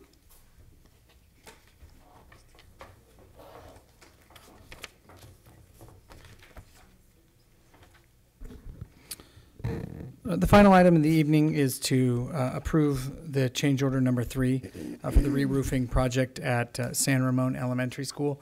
For this item, it's a little more technical in nature, so I'm going to turn it over to Todd Lee over at Greystone West, but both myself and Mr. Woolard will be available for questions along with Todd. So coming before you tonight's change order 3, it's a deductive change order roughly in the amount of $270,000. Typically, you would see change orders on consent. The reason this is a discussion action item is it's what's called a unilateral change order. And what that means is we're doing it without the contractor's consent. We've reached an impasse with them. The primary issue is over skylight framing of 52 skylights on the project. Contractor contends for various reasons that it was never included in the scope of work. Their initial credit offer was about $300 an opening. Our cost projection based on productivities arrived at through added work that they've done of very similar nature is about $3,000 a location. So today they've increased their offer to roughly $1,000 a location, but again, there's such a huge disparity there that we want to kind of push this to the next level with it. What this will do will trigger the claims process. We're certainly not over. There's a long ways to go yet, but before the item is closed. But this is just kind of a catalyst to move us along. We've been at kind of a stalemate since July. I'll move approval of the San Ramon roof change order number 3, or deductive change order? Deductive change order? Is that correct? Okay, so we have a first by Trustee Millerick. Is there any further discussion? A second by Trustee Mack. Okay, all those in favor? Good. Just put you back at the Trustee table. Cooper, are you going to vote? 7-0. Okay, okay, I didn't see it. Thank you. All right. Thank you, Todd, for being here and late in the evening. We really appreciate that. Your expertise is very helpful. Okay, so that concludes our board meeting. A little late, but we're done. Our next regularly scheduled board meeting is January 15th.